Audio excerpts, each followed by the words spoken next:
Marco, you still have a Tesla? I do still have a Tesla. I was going to actually sell it over Christmas break, but because my son got the flu and that kind of delayed it. Like we had to move all of our timing of all of our travel, and it made it so that there was no extra time that I was going to be spending around the Tesla to get it sold. So it didn't happen yet, but there are 2 more breaks coming later this winter.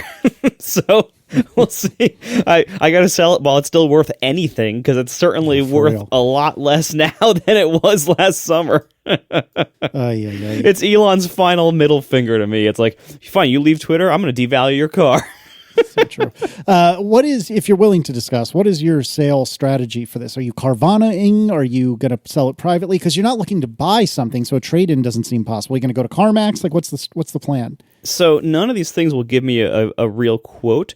So here's it. When I was last home for 2 days, I'm like, oh, let me try to sell the Tesla while I'm here. So I went, I tried like Carvana and everything, and none of them, they were all like, well, because of this not being a common car, you need to schedule an appointment and bring it in to us, la la la. And I was like, well, that's not gonna, happen on Christmas Eve or whatever. So I'm like, all right, well, I guess I'll do that some other time. And then I made a mistake. So I went to Kelley Blue Book to see, what's my current, I figure you're right. I'm not buying anything new, so that weakens my position for sure. But I'm like, when you go to Kelley Blue Book, you get the 3 values. You get the dealer trade-in at the lowest, then you get the private sale, which is the highest, and then I forget what the middle one is. I'll take whatever, the lowest value, the dealer trade-in. I would take that. That's fine. At least it would be out of my hands. I don't want to deal with the private sale. It's a pain in the butt. And it takes more time than, frankly, I ever have around. I'm never there for long enough to do a private sale, because I've done it. I've done that in the past, and you got to, you list it somewhere, and you got to wait maybe a week or 2, and you show different people the car, have them come around and kick the tires, and go on a little test drive, and then decide not to buy it. It's a huge time suck. That's why I don't do that anymore. It's terrible, and I never had a good experience with a private sale, and so I'm like, all right, as a seller at least. As a buyer, I've had great experiences, but as a seller, never had one. So I thought, okay, well, fine. I'll just, whatever the dealer trade-in price is, I'd be happy to take that. So I go on Kelley Blue Book and I deal the dealer trade-in price, and then they offer at the bottom of the screen, hey, get our instant cash offer price now, and we'll buy the car from you without you buying a vehicle. So I thought, okay, let me see what they'll offer for that. And it's one of those stupid scams where they're not really going to buy your car from you. They give your information to 14 dealers in the region. Oh, gross. And then you get spammed like crazy from these desperate vultures, and they're all offering $15,000 below the dealer trade-in value. Boo. So I'm like, okay, well, first of all, this is literally the site that just told me what my car was worth. Yeah. And this is way below that. And second of all, now I'm going to get spammed forever from these rando, desperate used car dealers. Thanks a lot. So I can't recommend Kelley Blue Book for anything at this moment, for either the valuation, which seems to be wrong, or for their stupid cash offer thing. So I'm probably going to go to Carvana or CarMax or whatever those things are and take whatever they give me, which is probably going to be very, very low. And I'm going to really be grumbly about it for a while, but at least I won't have to deal with it anymore. So, well, through the magic of YouTube advertising, I'm going to recommend something to you that maybe Casey will be familiar with. If you want Cars and Bids, exactly. No, because here's the thing: Cars and Bids. I like browsing Cars and Bids to see what are the Rivians costing these days. But the reason I would not want to sell on a site like that, that's a site that is browsed by car nerds. I don't want to sell my car to a car nerd. but it's like eBay, though. That you just put pictures and then a bunch of people bid, and they're probably going to pay a lot because car nerds know what they're getting. They understand the nuances of why this is good, low mileage, good condition, one owner, blah, blah, blah. And they understand this is the one before they ruin the steering wheel, so on and so forth. So you'll get a lot of money for it. And you don't have to deal with showing people the car and kicking the tires and if they like it. Someone's going to win the thing, and then they're going to buy the car. And they're a car person, so they'll probably understand what they're buying and know how to go and get it from you. No.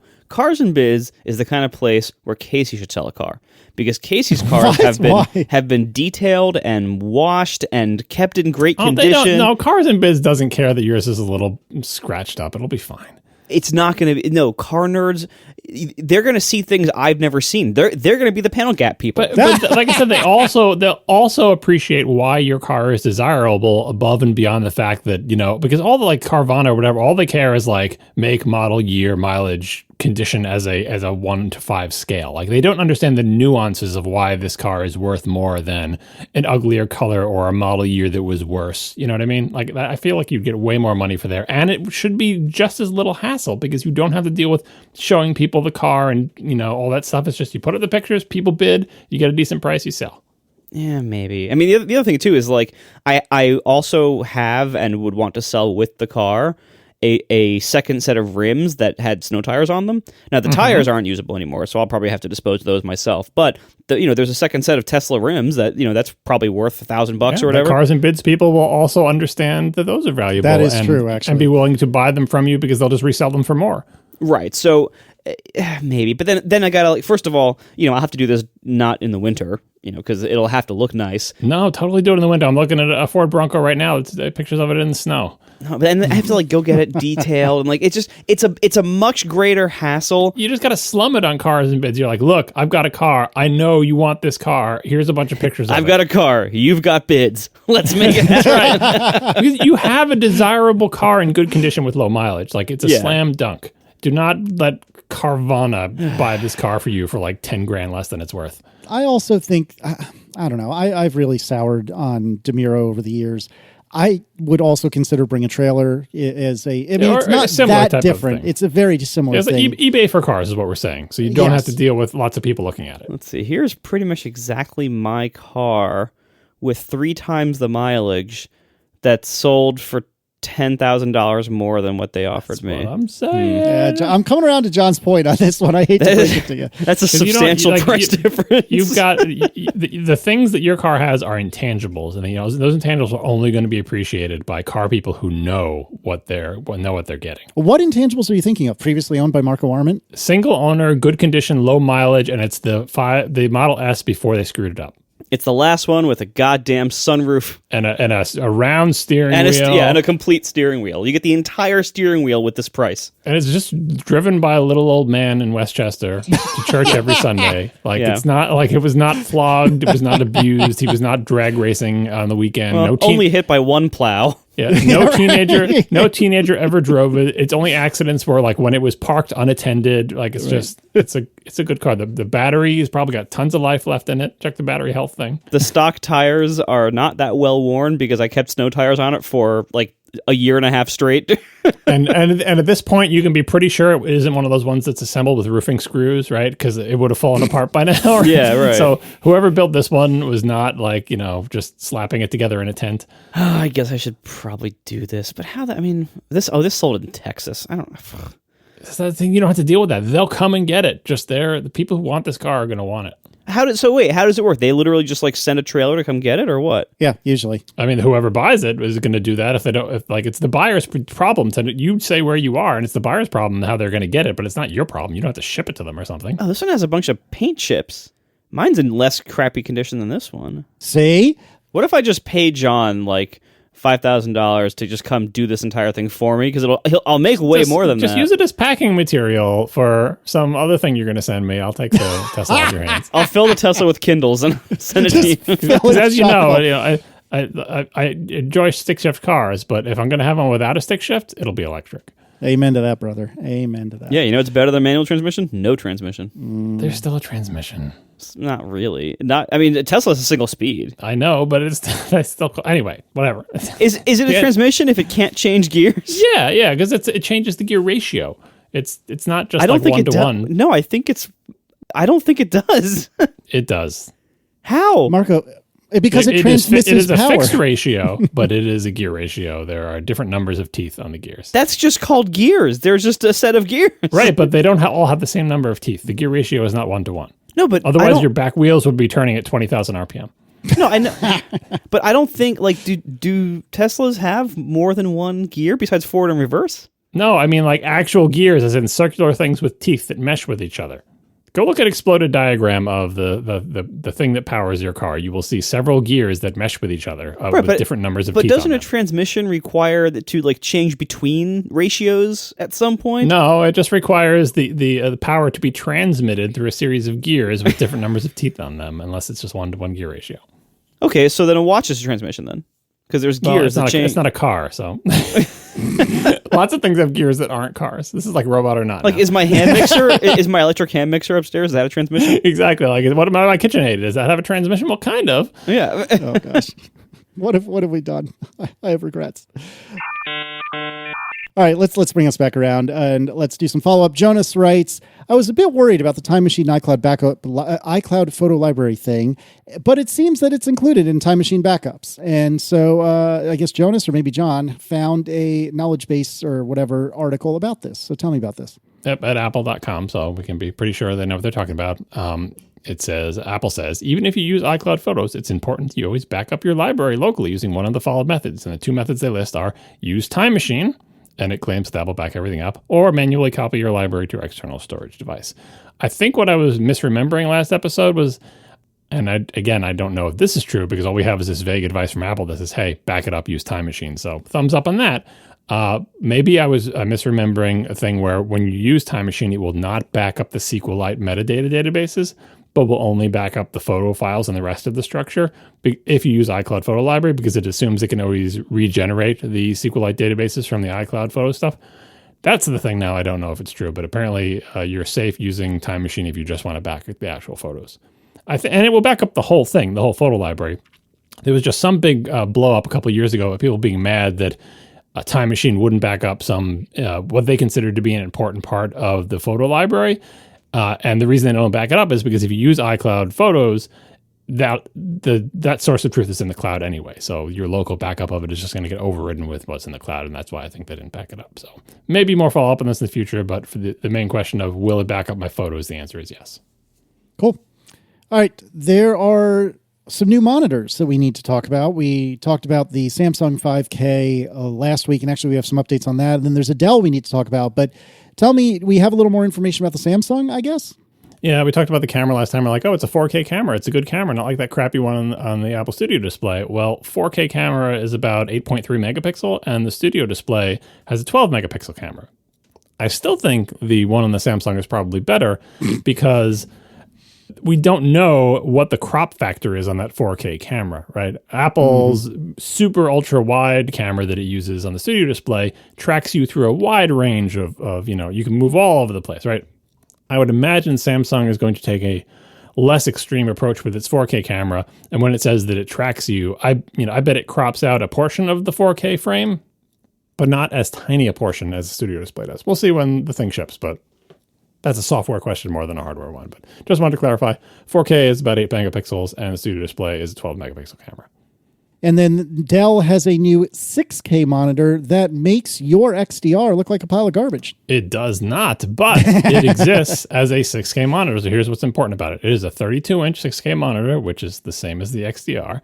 It has more pixels than the XDR. The XDR is also 32 inches, but the Dell 6K monitor is 6144 by 3456, and the XDR is 6016 by 3384. Sorry for reading those numbers that way, but that's the way my brain works sometimes. So the Dell monitor has 875,520 more pixels than the XDR. The PPI is very similar. On the Dell, it's 223, and on the XDR, it's 215. So this is a Mac-appropriate monitor with more pixels than the XDR. So this is looking pretty good here. Same size, more pixels. It looks pretty good until you see it. Well, we'll get there. We'll get there. It is not a fancy display like the XDR, though. It is an LG IPS monitor. It covers P3, but that's about it. It does 600 nits max, which is not anything close to the XDR's 1600 nits max. It has the good old familiar from last episode Display HDR 600 certification, but according to Ars Technica, it does have local dimming. It has 12 zones. That's not good. All right. I think I would just turn it off at that point, right? Yeah. The peak brightness is less than half of the XDR, and the XDR has 576 dimming zones, and even that is paltry compared to modern mini LED monitors that have way more dimming zones. 12 dimming zones is not good, but it does claim that it has a good IPS display or whatever. Anyway. Height adjustable stand included, of course, with rotation, because why wouldn't you have that on such an expensive monitor? That would be crazy. Wait, it's not $1,000? No, yeah. Here's the thing. I mean, this is CES. This is coming from CES, so we don't know the pricing of this. So we can't make fun of how badly priced Apple's things are because we don't technically know about the price. But I'm going to say it's going to undercut Apple. It has a 4K dual gain HDR webcam that uses quote unquote AI to keep you in the frame. Sounds familiar, huh? This is apparently a dual gain HDR CMOS sensor with multi-element lens. The webcam has independent hardware tilt. So even though the camera is built into the monitor, you can apparently tilt it with your hand. It uses Dell Express sign-in technology to detect your presence when you're nearby and logs you in automatically, locking your PC when you walk away. I want Face ID on the Mac, and I would love it if it locked the screen when I walked away because it knew I did that because of the camera. But I'm sure this is all like a Windows feature and not a monitor thing. If it works as well as the Windows face recognition thing to log in, you're not missing much. Yeah, I mean that's better than nothing. I feel like, but we'll see. It's not. No, it's worse than nothing. Well, if it worked as well as Face ID on my iPad and my iPhone, I would be happy. So, and I feel like Apple could make that happen someday, maybe. It has a mute and camera disabled touch sensors accessible on the front of the monitor because it's nice to be able to do those things quickly. 14-watt stereo speakers, auto KVM built in, lets you control 2 PC sources with a single mouse and keyboard, viewing content from 2 computers with picture-in-picture and picture-by-picture modes. I think you can put the 2 monitors like side by side, like 2 images on the screen. Connectivity. Of course, it has tons of ports. Why wouldn't it? Such an expensive large monitor, right? HDMI, DisplayPort 2.1, Thunderbolt 4. Ours calls this Thunderbolt 4 downstream. I'm assuming that means that's how you connect your computer to it. I'm not sure. USB-C upstream, 4 USB-A ports, 2.5 gigabit Ethernet port, and a front panel with 2 USB-C ports at 10 gigabits with 15-watt power delivery and 1 USB-A port with 10 gigabits. And BC 1.2 power charging, which is apparently an abbreviation for USB battery charging revision 1.2, up to 140 watts of power delivery. So it's not the same specs as the XDR. It's kind of an XDR for people who don't need 1600 nits, great color fidelity, so on and so forth, but just want a big single monitor with tons of ports and lots of features and all that good stuff. Unfortunately, as Marco alluded to before, it's ugly as sin. It's so ugly. Let me paint you. Let me paint you a word picture. So imagine like a standard computer monitor with a ugly plastic base, or stand on it. But as you look up, you notice that there's a forehead that must be a couple of inches tall, and that is way out of line with the bezel on the rest of the sides of the display. And as big as the forehead is it so big because it contains the camera? No, it does not contain the camera. No, John, I'm glad you asked. Only half of the circular camera is within the forehead. Half of the huge camera, like huge. Mm-hmm. Just it's like the size of a golf ball. Right, and then the other half of this golf ball-sized camera is above the top bezel. It's the top of the monitor. Mm-hmm. It looks preposterous. It looks like an enemy from Half-Life. Yeah, it's like so ungainly looking. Like anything where the bezel is bigger on the top than the bottom always kind of looks like the monitor is upside down, and then it's got the big thing.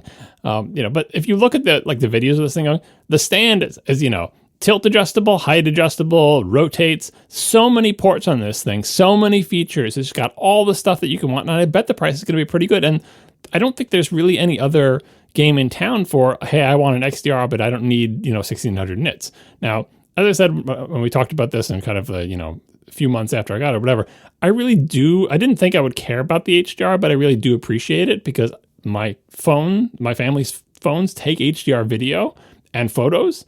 And when I view them on the big screen where I do my photo editing, they look HDR. Like I actually use those 1600 nits, and so do Apple's Pro laptops now. So I'm kind of at the point where if you had asked me before about the XDR, I'd be like, oh, it's just love something like the XDR that just doesn't have that HDR stuff that I don't care about. But now I'm kind of over the line where I think I don't ever want to buy a monitor that doesn't do HDR for my quote unquote good monitor. So in that respect, this one is not to my liking.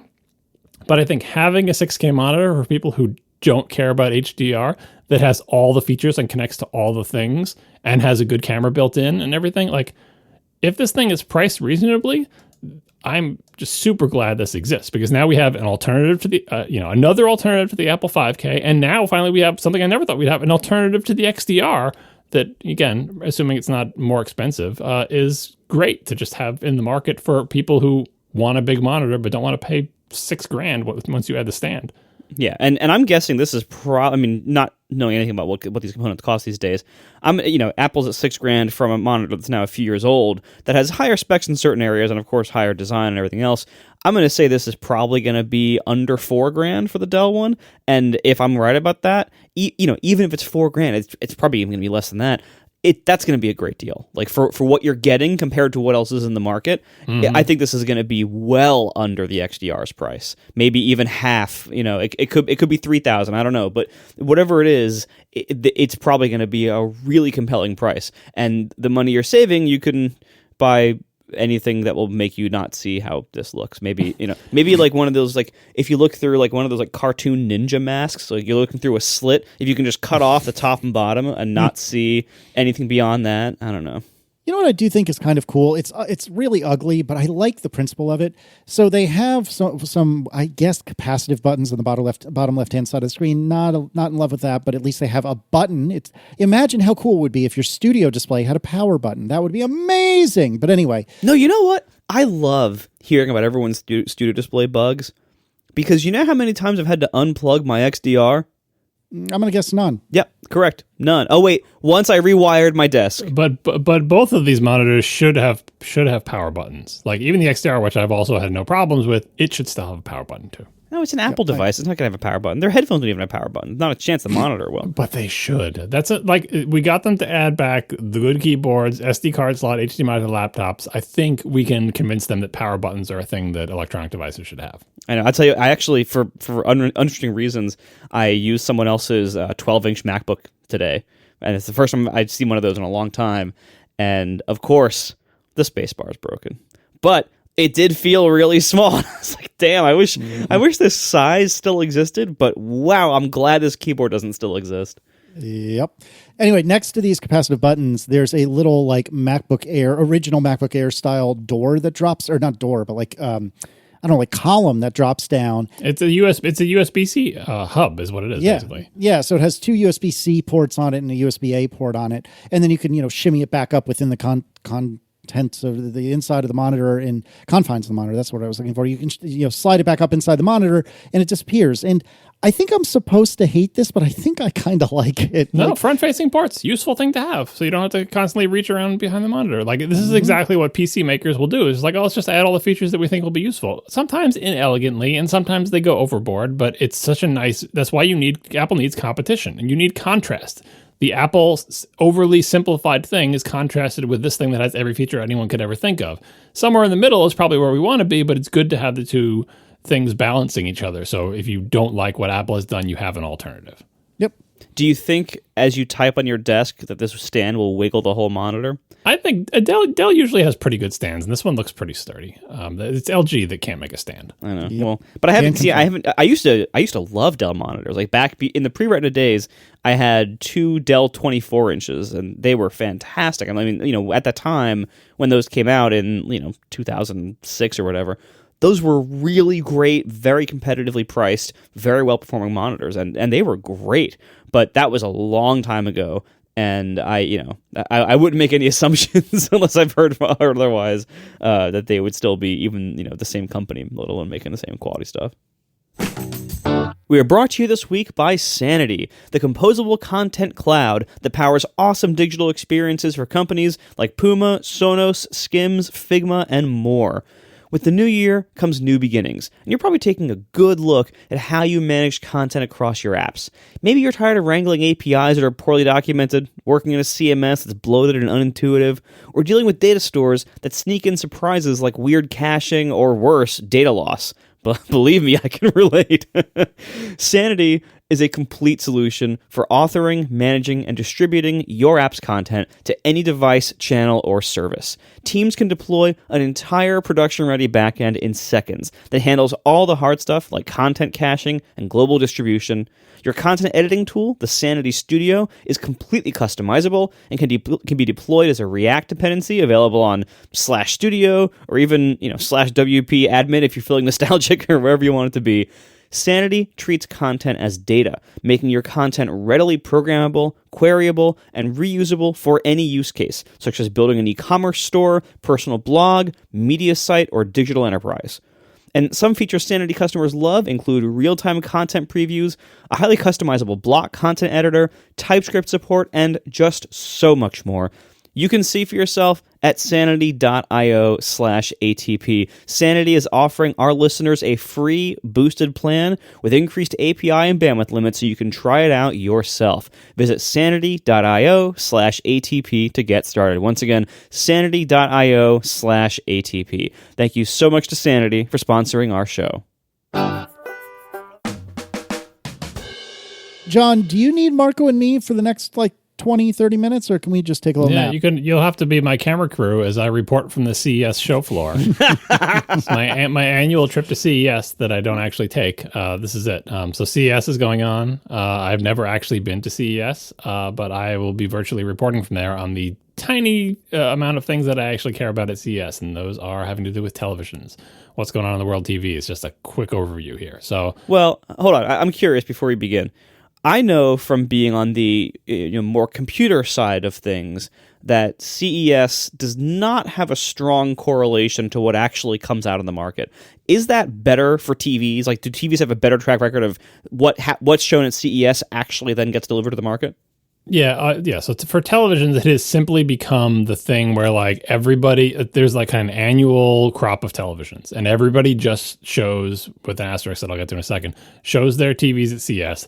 They also show stuff that isn't a TV. Here's something we're thinking of. Here's something stupid, like the concept car equivalent. That crap is, whatever, right? But the TVs they show, they ship them later that year. Unless something catastrophic happens, they ship them pretty reliably. So it's annoying that CES comes and you don't get prices and availability, but you basically know, look, this happens every single year. They show them in January. They're not yet ready to ship. Sometime during the year, probably around the middle, they're going to ship them. We're going to find out the pricing and availability, and then we do it all over the next year. So that is very reliable. So it's not they give you the names, the model numbers and everything, right? So these are real products, not, ignore the concept car stuff. Although I'll talk a little bit about the concept car stuff here too. So this year, the starting news is you can finally get Quantum Dot QD OLED screens in larger than 65-inch sizes. All the fancy TV people who have bigger houses than me wanted to buy my recommended TV last year, the Sony A95K, but it only goes in 65-inch. That's the biggest size you can get, which is fine for me. My last TV was 55 inches, and I upgraded to 65, and that's about as big as I can fit. But there was nothing bigger. So this year, finally, you can get a 77-inch size. Samsung Display makes QD OLED screens. They are the only manufacturer that does. Every television that has a QD OLED screen comes from Samsung. Samsung announced a 77-inch television. Their naming scheme is not as good as LG's. Last year was the S95B that came in 55 and 65. Now you can get the S95C. I get it. You're incrementing the number. What is the S? What is the 95? I don't get it. Now there's also the S90C series, which is sort of their lower end model. So they've bifurcated their entire line. The S95C comes with what Samsung calls a One Connect box that they've had on their TVs for many years. Do you have that in your frame as well, Marco? Is that where? So the frame has, you run one skinny cable to the TV, and it goes down into this giant box that has all the other ports on it that you hide in your entertainment center. And that is the One Connect box, and that is exactly the idea to just sort of, it makes it easier to mount the TV, or you don't have to it's. I think it's actually a fiber optic on the modern ones. One little skinny cable goes to the TV, and there's a breakout box with everything else in it: the power plug, the HDMI ports. It's a good idea, but Samsung puts it on their fancy TVs. So the S95C has the One Connect box. I mean, I don't know how good mine's buggy as hell. We have two frame TVs. They're both buggy as hell. I would never in a million years buy another one. And I don't know if it's because of the electronics being separated. Probably not. It's probably just because Samsung sucks. But man, is it buggy as hell. I would never do this again. Yeah, I can't speak to the reliability of the One Connect box because obviously that's some proprietary thing that they're doing with the fiber optic cable, right? But in theory, the electronics that are in that box is the same as they would stick on the back of the TV. So if they suck, they probably would also suck on the back of the TV. But anyway, their fancy line, S95C, has the One Connect box.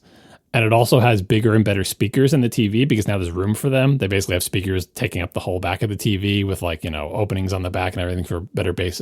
So that's the S95C. And the S90C doesn't have the One Connect box, and it's more of the lower end model. So they've split up their QD OLED line into the good ones that have features you might not want, like the One Connect, and that's a good one. All right. Speaking of One Connect box, LG has a product they call the Signature Series OLED TVs. It's just a WRGB OLED, not a QD OLED. And theirs are wireless. There's a power plug that goes to the back of the television, and then there's a breakout box, but the breakout box communicates wirelessly. They call theirs a Zero Connect box. Isn't that clever? But it still has power. I mean, so what's the point? Well, the point is, it's a lot easier to sort of mount the TV. Like if you have to be like Casey and mount it way too high over your fireplace or whatever, you just have to have power. You don't have to fish HDMI cables through, or lots of televisions have lots of ports in the back of them that you might not want to connect. No, but I'm saying like when you have the one cable that goes to the breakout box, the way my stupid buggy Samsung ones do, what's the difference if you have to run a power cable to the TV or this cable to the TV? Right. Well, lots of people have a power plug near their television or behind where they're going to wall mount it, but not a lot of people have the special One Connect fiber optic cables fished through their wall to the box that they're going to buy with the TV. Not a lot of people have HDMI, or if they do have HDMI, it's not the right standard for HDMI 2.1 and whatever. This is a silly rich person TV, right? It's not a serious TV, but it is a real product. It's 97 inches. It's probably horrendously expensive. I just think it's interesting because they're sending real, full-fledged, not compressed, full fidelity 4K 120 hertz video signal to the television wirelessly up to 30 feet away. I don't recommend this television. I just think it's interesting that we've gotten to the point where they can do that on a silly rich person TV. For people who, if you look at the pictures, see how it's like the television itself is on one of those awkward stands that no normal person would have in their house, right? It's just kind of like freestanding and alone. Mm-hmm. That was make fun of the fact that they never show any power cables or anything else. Well, you can see the cable in this picture. It's just the power cable. It goes down one of the legs, and that's the only cable you need attached. So finally, it's a realistic picture, and you just got to find some place to hide this box. So there's that. I just thought it was silly. It's like the TVs that they have, like a TV that rolls up, and all the silly rich people TVs are just fun to look at. But they are real products. They do sell to real silly rich people. More seriously, from LG, their competition for QD OLED, because they kind of got trounced last year by having they didn't have a QD OLED TV. They still don't have a QD OLED TV. Well, what they have now is the micro lens array. They took their WRGB OLEDs, which are OLED TVs that have a red, a green, and a blue subpixel, and then also a big hunk and a white subpixel next to it. They took that TV, and on top of each pixel, they put tiny little microscopic lenses. So on a 77-inch TV, every pixel has 5,117 lenses on top of it. Every single pixel. Every single pixel. There's a lot of pixels on a 4K TV. What? Yep. They're micro lenses. It's a junior mint. It's refreshing. Bananas. All right. You can look at some of the pictures. So what's the point of these little lenses? The point of the lenses is to take light that would otherwise be lost to internal reflection as light passes through the various glass layers. Because when you send light through, anything, you lose some of it due to internal reflections of light that doesn't make it out to people's eyeballs. The micro lens array makes more of the light make it through without losing less of it to internal reflection. So you don't need to run your backlight, or not backlight. You don't need to run your pixels brighter. You just get more of the light that you're producing out to people's eyeballs. And that is their competition for QD OLED. You also get better viewing angles because, again, more light is leaving the display going to eyeballs and less of it is getting stuck inside the display. Less off-axis, color tinting, all of the things that were problems with WRGB OLEDs that weren't problems with QD OLEDs, they're combating that with the micro lens array. So it is brighter. The estimates are it'll be about 1,500 nits, 1,500 calibrated nits on a 10% window. When we say that, we mean make a 16:9 box that is 10% the size of the TV. That can be probably around 1,500 nits. Full screen, 200 nits. This is what TVs have been like for years, by the way, if you don't know. Like, if you make the entire screen white, you get 200 nits, right? If you make a 10% window white, 1,500 nits. This is relying on the fact that most real television content is not like 100% white, but that scene in The Matrix is pretty close. So just keep that in mind.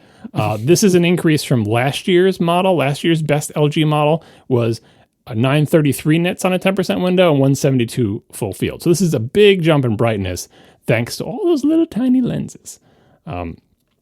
Obviously, you'll have to wait for reviewers to get these TVs to compare them. Samsung's QD OLEDs are also brighter this year, so it'll be quite a competition. Obviously, the things QD OLEDs still have going for them is they don't need a bunch of little micro lenses because they're just naturally better at putting out light because they have fewer layers to go through, and the part that produces the light is closer to literally physically closer to the surface. They have naturally good viewing angles, and their brightness doesn't rely on the white subpixel. So while you can get a 10% window at 1500 nits that's pure white, you cannot get a 10% window at 1500 nits that's pure red, because that white subpixel is doing a huge amount of the work. If you add up the brightness of the R, G, and B subpixels in a QD OLED, you get the white, the full brightness. If you add up the R, the G, and the B subpixels on a WRGB OLED, you get like 10% of the brightness. Most of it is that white subpixel, which tends to wash out colors. So I still feel like QD OLED is the future and is the better technology, but kudos to LG for finding a way to get way more brightness out of their TVs and come up with a technology that should make, I feel like, their top-end TVs competitive with QD OLEDs this year. We'll see. Second to last, Samsung's, I'm not going to say like silly concept car thing because these are real products, but they're real products for fabulously rich people. Micro LED. Every year you see micro LED at CES because it is the best technology. This is non-organic LEDs where every single pixel has a little red LED, a little white LED, and a little green, not red, green, and blue, right? RGB, which is unlike the current ones, which just use a single LED that they pass through either color filters or quantum dots or whatever. No burn-in problems. Instant response, no white subpixel, amazing viewing angles. This is the promised land of television technology. It also costs like $30,000, right? And the big problem with micro LED TVs has been we can't make the little LEDs micro enough. So you see them in stadiums all the time, like those big screens at like a basketball game. Those are not really particularly micro, but those are LED screens. They have red, green, and blue LEDs for each pixel. Making them small is really, really hard because we can't economically make a bunch of tiny little LEDs. So the way manufacturers have been making these for years and years is they make sort of like a subboard that is a micro LED thing with a certain number of pixels, and then they checkerboard those things together to make a complete TV, right? Because they can't make one board the size of a TV. They can just make a bunch of subboards and put them together so you can't see the seams, right? And the problem has been the smallest one you could get is 300 inches. And then the next year, the smallest one you get was 200 inches. And the next year, the smallest one you get was 100 inches. And by the way, they always cost like $10,000, $30,000 or whatever, right? But you just couldn't make them small enough. Well, this year, Samsung was showing micro LED TVs in sizes from 50 inches up to 140 inches. Those are real TV sizes. So from a tech perspective, we can now make micro LED TVs in the sizes humans can fit in their homes. Just not at the prices humans can afford to buy them. I don't even think there are prices attached to these. It's one of those kind of, if you have to ask, you can't afford it. But anyway, the sizes that come in are weird. It's 50, 63, 76, 89, 101, 114, and 140 inches. And those sizes are a result of basically the size of the little unit, the little, the checkerboard thing. When you stick a bunch of those together to make a 16:9 display, these are the inch sizes you end up with. But they're 240 hertz, they're low power, they have amazing color, phenomenal brightness, no image retention ever. I can't wait for this technology to arrive. Hopefully we will have affordable micro LED TVs before my eyes get so bad that I can't appreciate them.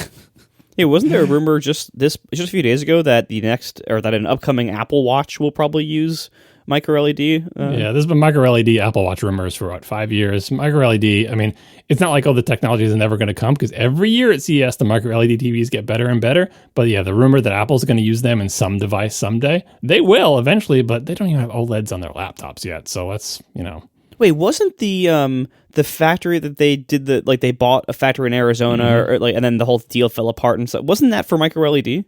I think there was one of those was for quartz for something, like the display quartz or whatever, but they did make a big investment in micro. Everyone's investing in micro LED. Everyone knows this is the next step. It like all the different things that I talk about of these TVs doing stuff so they don't suck as much. QD OLED was the most recent big step. Look at all the crap we don't have to do. No white subpixel. We don't lose light by connecting through color filters. Amazing viewing angle. Low power. Thin.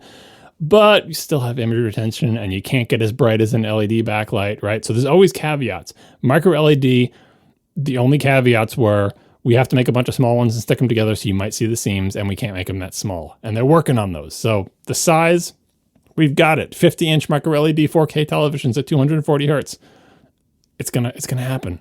Maybe in the next 5 years. Stay tuned. And the final item that I thought was interesting, second to last actually, Roku is making TVs. Roku makes those little set-top boxes, and if you have a TCL TV, it probably has Roku built in. You got a little Roku remote. Roku is making TVs, but the TVs will be manufactured by TCL. But currently, a lot of the TVs that TCL makes that have Roku built into them are designed by Roku, and Roku just basically hands TCL a design for a TV, and then TCL makes it. So now Roku is making its own TVs, which have Roku built in, but they're being manufactured by TCL. It's confusing, but it's kind of like if Netflix started making TVs. No, maybe not Netflix is our streaming service, but Roku is one of the few sort of competitors remaining standing in the, software that runs your TV. You've got WebOS, Google TV, Apple TV, Roku. What am I missing? Amazon. That Fire TV, yeah, but Amazon is kind of losing steam in that thing. Didn't Amazon also make a TV, like an Alexa TV type thing? I believe that's right. I recently bought a new tailgate TV, so this is a TV that basically has to be not impressive. It just needs to be relatively light and cheap. This might be, by the way, the most Southern thing you've ever said. I just bought a tailgate TV. I'm flummoxed because I don't have a good retort for this, because you're probably right. Anyway, the one we bought, I think it was like $110. It's like a 32-inch. I don't remember if it's 720 or 1080 because, again, it doesn't matter. We're going to be looking at it outdoors. But anyways, it's a Amazon Fire TV. I think it's whatever the Insignia maybe, which is I think the Best Buy store brand. And the only reason I went to Best Buy was because it was dirt cheap. But yeah, so that one is an Amazon Fire TV, and it is not great. Yeah, I feel like Amazon is kind of losing the interest in that market, and Amazon's kind of consolidating a lot of stuff. So I'm not sure how long they're going to be there, but they do have a TV OS. And the final thing is Sony. Sony is at CES, but they're mostly showing like PlayStation stuff and their stupid car that we'll talk about someday on the show because it's been in the show notes forever. They weren't showing TVs. I will put a link in the show notes to a YouTube video from someone who tries to explain why this is. They have new TVs that are coming. The theory of this person is, and probably an informed theory is, they just didn't feel like talking about them at CES because they fancy themselves being in the Apple position. Apple famously does not go to CES, hasn't for decades at this point, because Apple doesn't have to. Apple doesn't need to be at a place where media attention is focused. They just make their own events and tell people to show up, and that's all.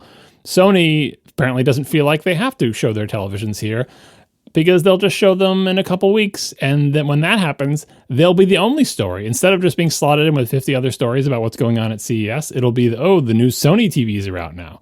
I think this is the first year Sony has tried that move, so we'll see how it works out. The bad news is that I don't get to know what new TVs Sony has, but the good news is that they don't make their own panels. They sell QD OLED TVs. They're going to have one of the new QD OLED panels. Panasonic already has TVs announced with the new QD OLED panels, and people are testing those. And Sony's going to get the same exact panels. It's such a shame that Panasonic doesn't sell TVs in the US anymore because they make such good TVs. I might have bought a Panasonic if they still sold here because their tastes tend to align with mine. But yeah, Sony is just trying to, be its own story at some point in a few weeks rather than announcing at the show, which is kind of weird. And it's also weird that they showed a car, but again, we'll talk about that in a future program.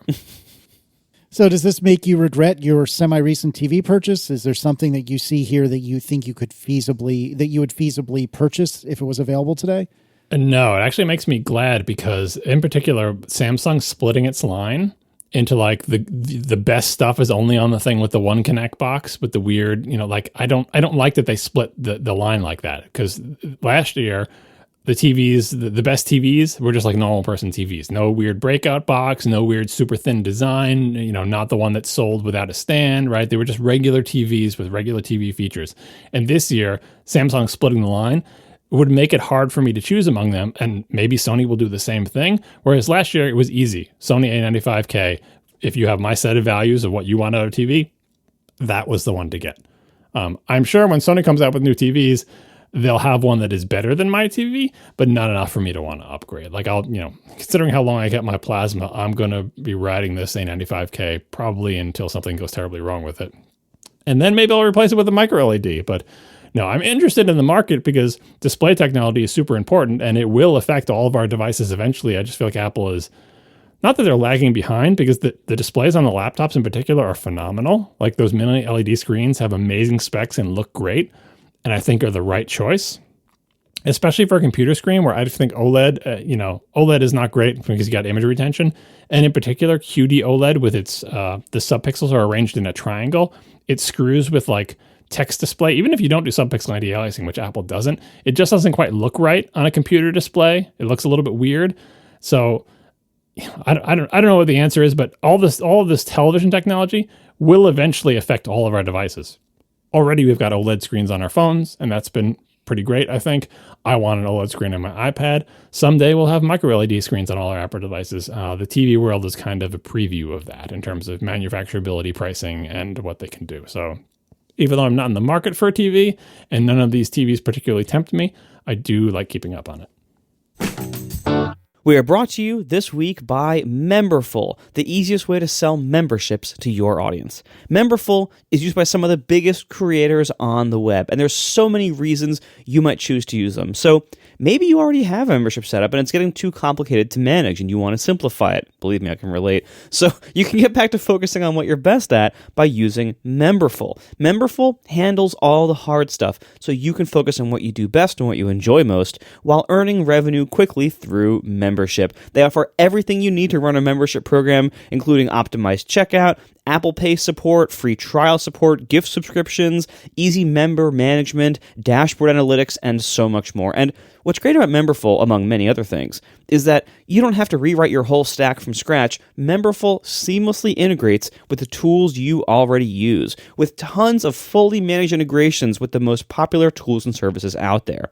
And if you want to simplify your memberships and grow your revenue, Memberful has a world-class support team ready to help you, because they ultimately are passionate about your success, so they always give you access to a real human. And they care so much about your success that they do what I think is kind of like the pro-confident move, which is they don't stick their branding all over everything. With Memberful, you always have full control and ownership of your audience, your branding, and your membership. Payments even go directly to your own Stripe account. And that, to me, is huge. You can see for yourself by getting started for free with no credit card required at memberful.com/ATP. Once again, that's memberful.com/ATP to start your free trial with no credit card required. Thank you so much to Memberful for sponsoring our show. All right, there's been some new news over the last few days that apparently Qi 2 is being worked on. And I guess it's just MagSafe. Like, that's what everyone seems to be saying from an article from The Verge. With the blessing of competitors, Apple is about to change the Qi wireless standard itself. It's contributing a new version of Qi that works much like MagSafe, magnets, authentication, and all. It's called Qi 2, and yes, it effectively means that MagSafe is coming to Android for better or for worse. Samsung and Apple are both expected to put Qi 2 certified products on the market. Wireless Power Consortium spokesperson Paul Golden tells The Verge, and he says there's no reason to think future Qi 2 certified chargers wouldn't work with both. There's also no reason to think a future Qi 2 charger wouldn't work seamlessly and identically with both Android and iPhones, he says, when I ask. That's because Apple, a WPC, quote, steering member, quote, and a chair of the board of directors, is contributing essentially the same magnetic power profile as MagSafe to the new Qi 2 standard.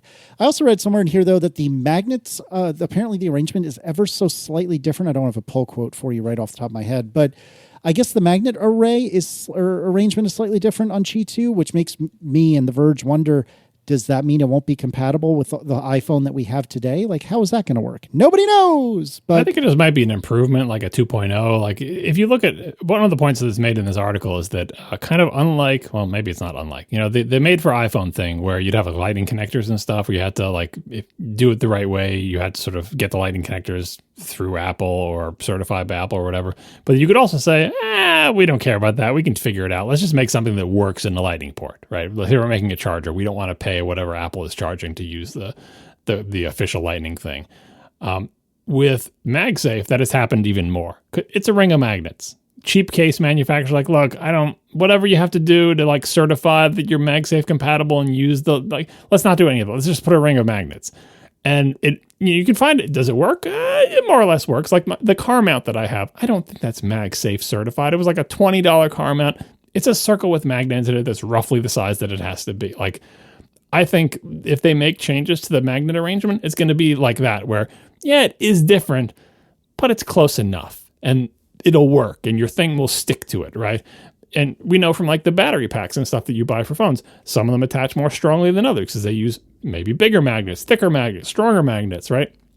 Additional magnets, layers of magnets. It's not the type of thing where, like a wire protocol where you either it works or it doesn't. You just kind of have to have the magnets in the neighborhood. So I think whatever Qi 2 ends up being, I would expect it to work well enough with all of our existing MagSafe stuff. I mean, it can't be that much worse than Qi 1, right? I mean, I think this is good news in the sense that MagSafe really was and is an improvement over Qi. Qi charging has a lot of upsides, but it has a couple of really big annoyances. Number one is that it's super slow, and I guess number 1B, that it's also super inefficient, which maybe should be a number 2. This is why we run a show called Top 4 that never has 4 entries. So anyway, yeah, so it's super slow, it's super inefficient, and we've all had that experience of having like a Qi charging mat next to our bed or something, and thinking our phone is charging on it overnight, and you wake up and you realize, oh, it wasn't quite aligned right, and my phone didn't charge overnight. Yep. And MagSafe improves that. It improves it by a decent amount. All of those problems are still there, though. It is still slow. MagSafe just makes it less slow. Part of the reason it makes it less slow is that the magnets align it correctly much more of the time, and it has that kind of communication mechanism where it can verify. Like I know, we've also maybe had, I don't know if you ever had the experience of placing a metal object on a Qi mat accidentally, coming back a little while later, and it's maybe a little warmer than you would like for comfort. I have.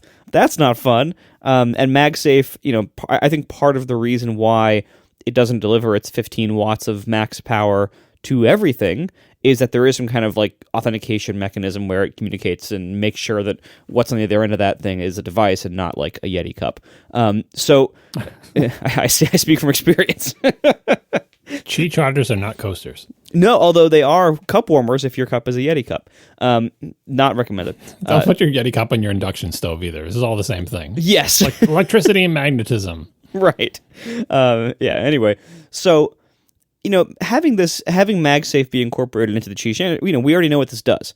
The automatic alignment of the magnets does enable more efficient charging because you don't have to worry like, well, we can still send power to this even though it's only 70% in the target zone. We'll just kind of fudge it with induction and we'll lose more to heat and it'll charge more slowly. But oh well, MagSafe takes care of that to a degree.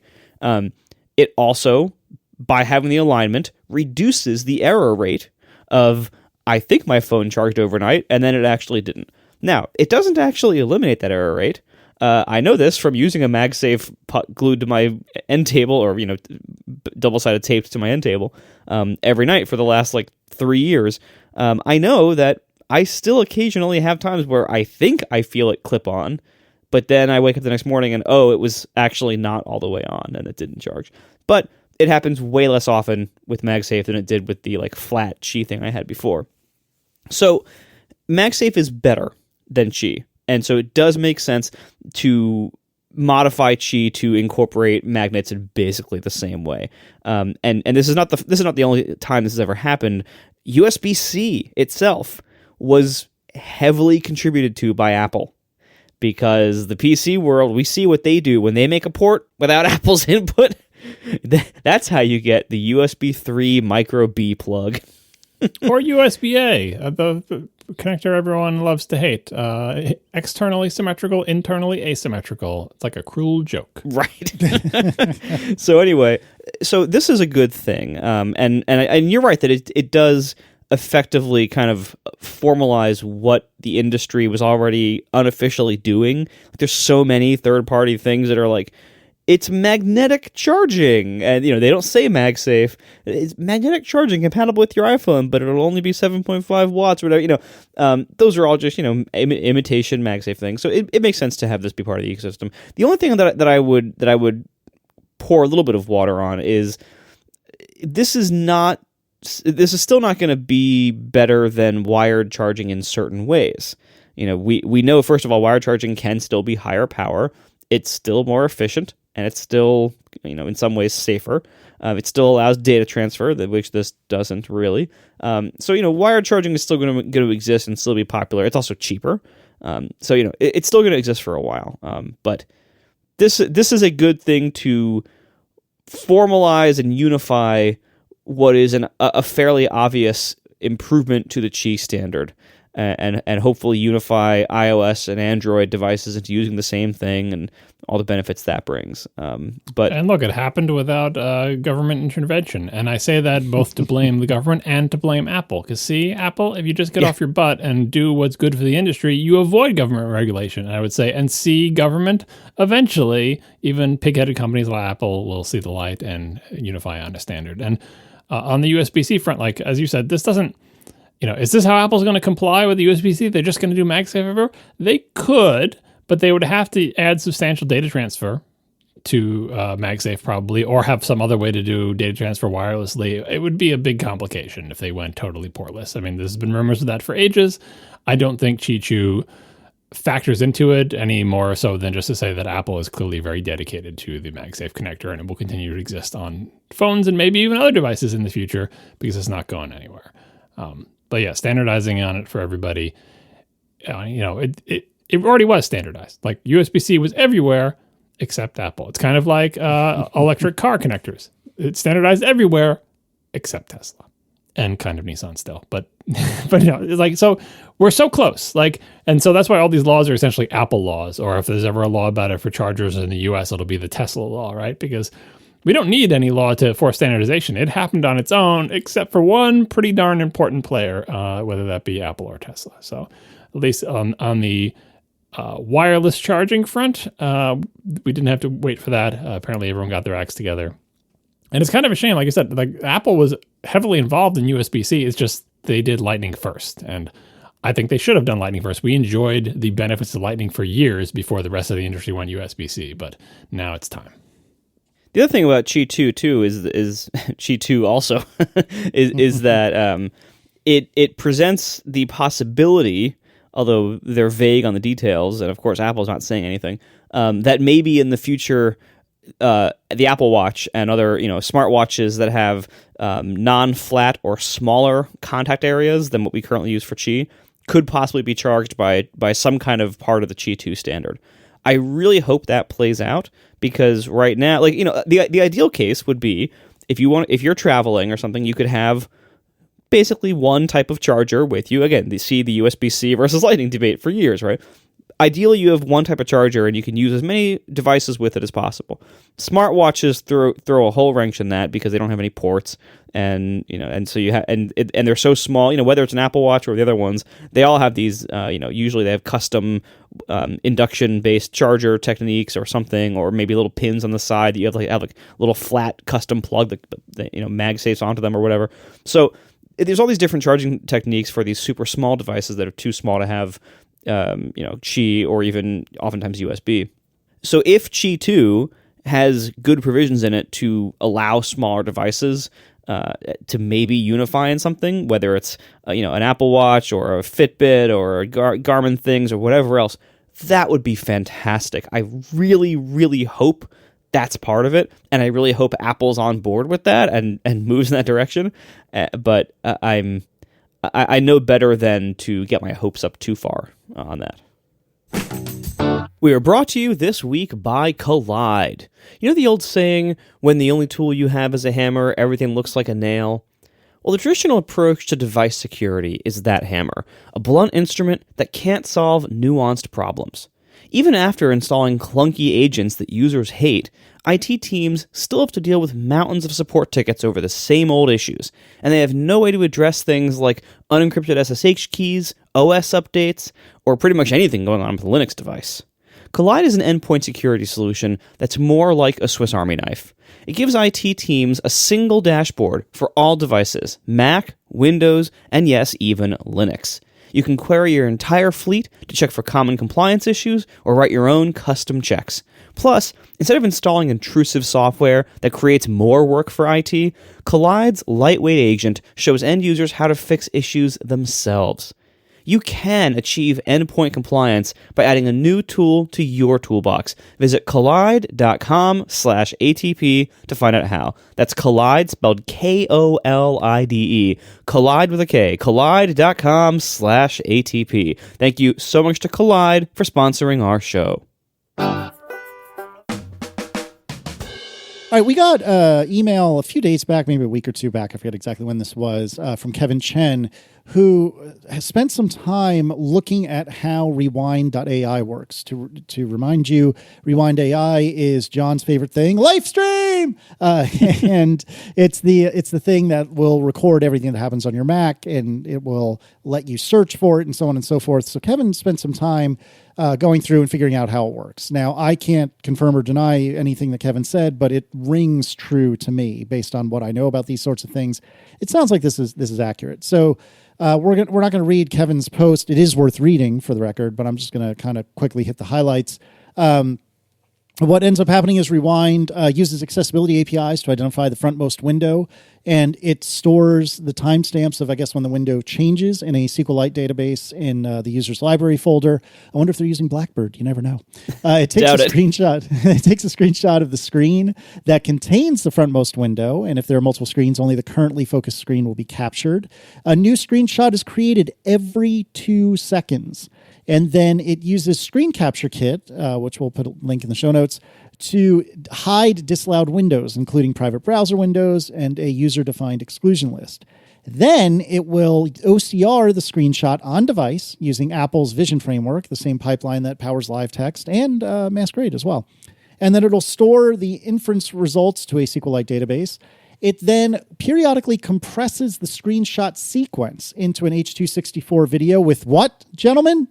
Incredibly, well, I'm going to say incredibly inefficient. Yeah, FFmpeg. And I was surprised to see that because Apple has tons of libraries to compress video. Maybe they don't have ones that take images as input. There was a question, I think, in the blog post from some people. Does FFmpeg use the H.264 hardware in all of Apple's computers? I thought it did. I'm not certain about that, but I thought it did. I think it probably does too, or at the very least it has an option that you don't remember. Yeah, there are various like modules and options. I mean, because FFmpeg is not just one set of things. It's like there's a whole bunch of different optional things that could be bundled into it or whatever else. And some of those things do use the hardware acceleration. Yeah, the more. I mean, this is it's not an MVP, but this is the first version of a product, and using.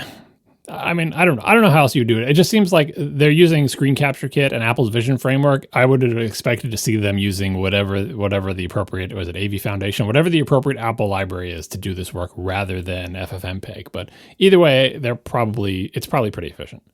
Yeah. And then additionally, if the user joins a Zoom call and enables transcription through Rewind, it will transcribe the audio on device using the OpenAI Whisper model. Then it stores the transcripts and speaker information into a SQLite database. And so then Kevin did some benchmarks and whatnot. So CPU usage when recording on his 14-inch MacBook Pro with an M1 Pro processor, Rewind uses about 20% of the CPU continuously. Then Rewind Helper, which is, I think, the thing that does the transcoding or manages the transcoding and whatnot, spikes over 200% CPU every time the temporary PNG images are compressed into an H.264 video. That's really not good. Now, wait, hold on. Do we know whether that's efficiency cores or the high power cores? Oh, that's an interesting question, and I don't think we know. But that's the problem with CPU percentages, because remember, 100% CPU is not all of your CPU. It's all of one core, according to the way the Apple's activity monitor does stuff. So 20% sounds like a lot, but on a laptop, like you want it when it's idle, you want it to be idle. And if it's using 20% of even just one core continuously, that's not great for battery life. But again, what are you getting for it? You're getting live streams, right? So I think it is being as efficient as it can be. Modulo a few things like later in the article, Kevin goes into some suggestions for how this could be improved, like not writing out pings, but instead of going straight to the H.264, or I would say like if they're shelling out the FFmpeg versus statically linking with the library, that would be something to look into. But again, it's version 1. I would say too, though. I mean, just for CPU load wise, like when you're running an M1 or M2 based Mac, if you run something like iStat menus, like Casey and I, and definitely not John, do, you will see like your efficiency cores are running at what on Intel machines would be a kind of an alarmingly high percentage. Like, mine right now, the efficiency cores are hovering around, looks like about 75% use, and that's kind of constant. And one of those things is Zoom, but oh well.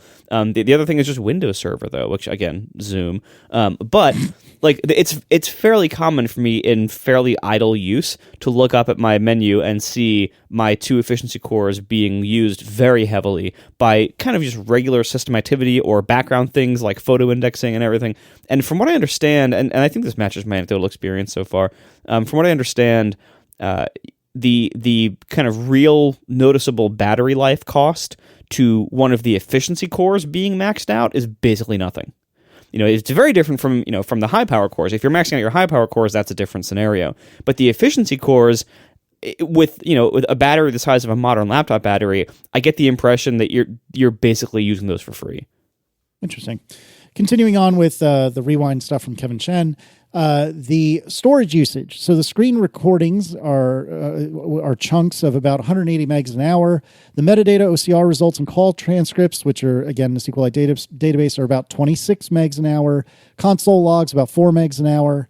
With regard to security, Rewind currently doesn't encrypt data at rest. Any app with full disk access and any attacker who encounters an unlocked computer has the ability to read recordings from all time, including soft deleted clips. That's also not stupendous. And then other notable things, resources / favicons. There's a directory of 912 favicons or favicons, I don't know how you're supposed to pronounce that, for popular websites stored as PNG images. Examples include Amazon, Dropbox, YouTube, etc. These are used in the timeline view when the frontmost app is a web browser instead of showing the browser's app icon, which is kind of cool. Although that's such a 1.0 thing. It's like, we just need to ship this. Don't worry about it. What do we do about the icons for the things? We'll just ship 1,000 of them. Like, I mean, obviously you would think, why don't you just go to the web and get them? Oh, then you got to make a network request and it's all complicated. I love that they just ship them all. Like, our app bundle will be bigger. Marco would never do this. No. We're just going to ship 912 of what we think are the most popular websites, PNG images of all of their, I would say, fave icons. I thought that was funny. So it's implemented in a pretty straightforward way, in an explicable way.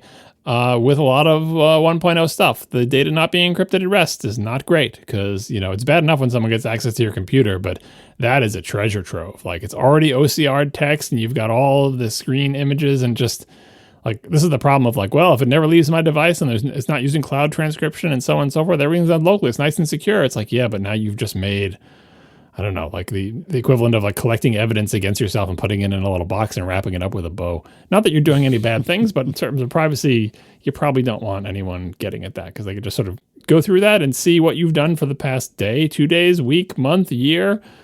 It's up to you to kind of be studious about like, well, I want to exclude, private windows. Don't show it when I go to my bank website, like whatever you want to do. But with great power comes great responsibility. But anyway, it's implemented in what I think is a fairly straightforward way. And I thought this was a really interesting examination of how it works and what it takes. And your point, Marco, about the efficiency cores is important because that's kind of what they're there for. It's not like when you write a program, you can specifically target things, but there's scheduling on macOS is really weird. But suffice to say, there are APIs when you run code in a Mac application that you can tell the OS and the threading job service that you're using through whatever API you're using, what priority you want. And if you say something like low background, like all have different words for what the priority is, you'll end up running on the efficiency cores pretty much exclusively. There's also some other details about core affinity of whether your job stays on the same core, bounces around, and how that impacts cache or whatever. But I think everything this is doing is sort of below the level of notice of a modern M-class processor, because it's not, the stuff that it's doing that's complicated, like the text kit thing, the vision framework of parsing text, that's got to be optimized to hell and back. Like the Apple did that work for you already. That's already efficient. It's already going to be fast. You don't need the results in real time, right? So it's asynchronous in the background, and you're not in a big hurry. So I bet that does pretty well. Screen capture kit, again, Apple optimized that to be able to capture your screen without destroying your Mac and making it slow and unresponsive. So that's great. FFmpeg, I feel like, is a weak point here, because as optimized as it may be, I have to think that any Apple framework would be even more optimized.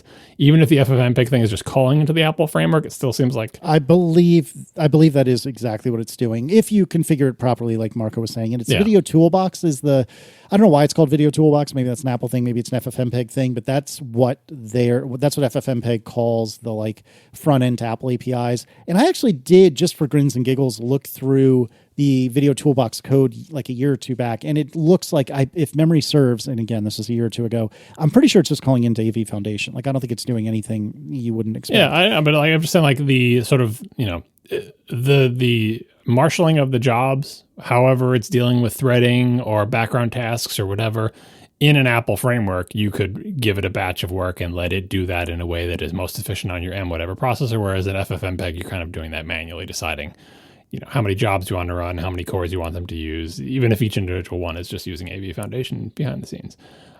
Same thing with like for the OpenAI thing. I don't know if Apple has a solution to that, of the transcribing speech into text. I think there's an Apple solution, but OpenAI is a popular open source one. I think when someone was digging into this, they found the OpenAI, maybe it was Kevin, found the OpenAI model file in the executable one, like the speech model file there. I'm not sure if they're using the OpenAI like library, which I think is written in C++ to do it. But as the advertising material said, this is actually a good demonstration of leveraging Apple's platform APIs to build an application that you otherwise would not be able to build without Apple's help, or other, these libraries they're using make the application, right?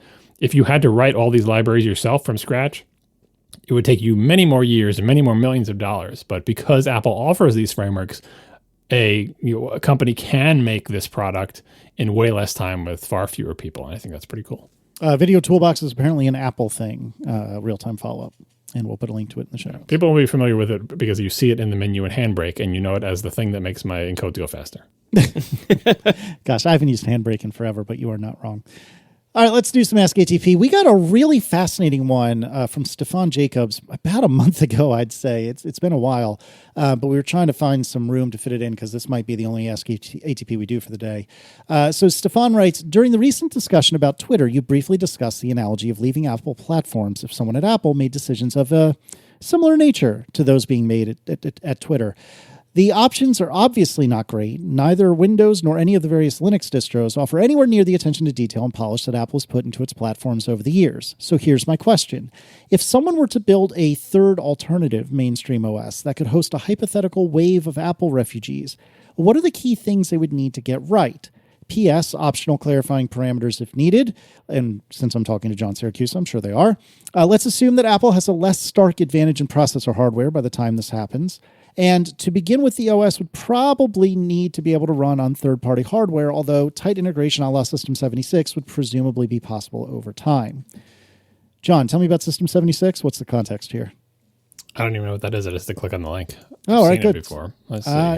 It's a Linux laptop vendor. I see. Okay. So it's Linux laptops that are supposed to be like MacBooks. Got it. just like every other laptop. Right. Yeah, fair. All right, so here's my question. I'm repeating. Stefan writes, so here's my question. If someone were to build a third alternative mainstream OS that could host a hypothetical wave of Apple refugees, what are the key things they would need to get right? Would anyone like to start? One thing I want to say right off the bat about this is because Twitter is the context of the thing. A key factor in this hypothetical is that if Apple ever went the way of Twitter, and there are many things preventing that, not the least of which is that it is not a private company owned and controlled by a single person. If Apple did go in that direction, the self-destruction, the implosion of Apple makes it possible for there to be an alternative. Like, I think Mastodon, for example, getting so much more activity and becoming more popular happens because Twitter is self-destructing, right? And so if you look at this question, every time we talk about it, it's like, yeah, but like it's basically impossible to make a competing phone platform, desktop operating system, tablet, whatever you want to say. It's basically impossible, right? But if Apple self-destructed, that's a power vacuum. Something would fill that vacuum. So I don't think it's entirely ridiculous to think if Apple did implode and just sort of, if Apple pulled Twitter, let's say, it would make an opportunity for someone to fill that void. And I think that someone, if someone did succeed to fill that void, they would probably be vaguely Apple-ish, kind of like Mastodon is vaguely Twitter-ish, but also learning from the mistakes of Twitter. But, kind of trying to appeal in the same way to sort of a small group of early adopters like Mastodon did or like Apple did, right? So, usually I complain that people's hypotheticals are not realistic. I have to say that the implosion of Apple itself makes this somewhat more realistic. All right, so what's important? I mean, I think number one would be, we know, there are some similar challenges as with social networks of, chicken and egg problems or getting network effects going. And, in an operating system, one of the biggest challenges is software compatibility. Like, what's going to run on this? And so I think the best way to bootstrap this would either be to base a new operating system on Linux or on Android. And I don't love either of those options for lots of reasons, but what we see with the Mastodon explosion, as John was saying, just in the wake of the Twitter implosion, part of the reason why Mastodon is so much more appealing to many of us nerds who care about these kind of distinctions, compared to something like Hive or Post or whatever, is, as I was saying a few episodes ago, like, now that we've been burned by the big closed ecosystem of Twitter, the idea of something being open and protocol based and not being in the hands of just one big company, it's like, okay, well, now we learn that lesson that one centralized big company is bad, so we're going to now apply that lesson and not let that same mistake happen again. Well, we have that same problem with Apple. They've just been a good enough steward most of the time that we haven't jumped ship. But if Apple did go bad and cause us all to jump ship in some way, I would want to then make sure that same mistake of that big centralization couldn't happen again. And I'd rather set up shop on Linux than on Windows. Also, I mean, it helps also, like, I might have said Windows a couple of years ago, but in that intervening time, I've had more experience with Windows. You've used Windows. What you should have had is more experience with Linux, and that might change your mind. Fair enough. But, like, it's almost, Linux is, as I said many years ago, it's almost like going to live in the woods. But, like, I think I'd rather go start my own civilization in the woods based on the foundation of Linux than to live in the hellhole that is Windows any more than I have to. And over the years, whenever we'd insult Windows on this show, we'd hear from people who are like, it's better now. You should try it. They've really made it a lot better now. And I was starting to believe these people. But now I've actually used it firsthand, modern versions on modern hardware, and I can say without a doubt, it's not that much better. It is a little bit better. It's not that much better. And it is not something I want to use still.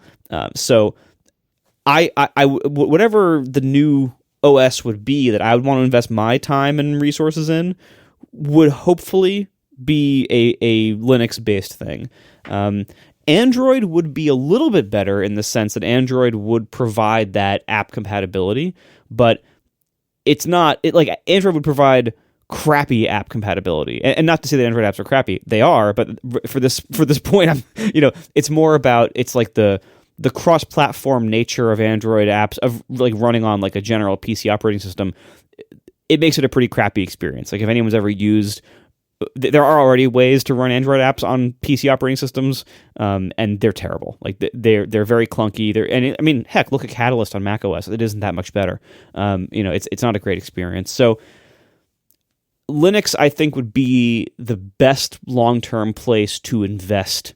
And so I think what a third-party alternative OS would have to be, I think, would just be a really good Linux distribution that invests heavily in the like desktop and laptop user experience, which we've seen smaller efforts of this over time with Linux.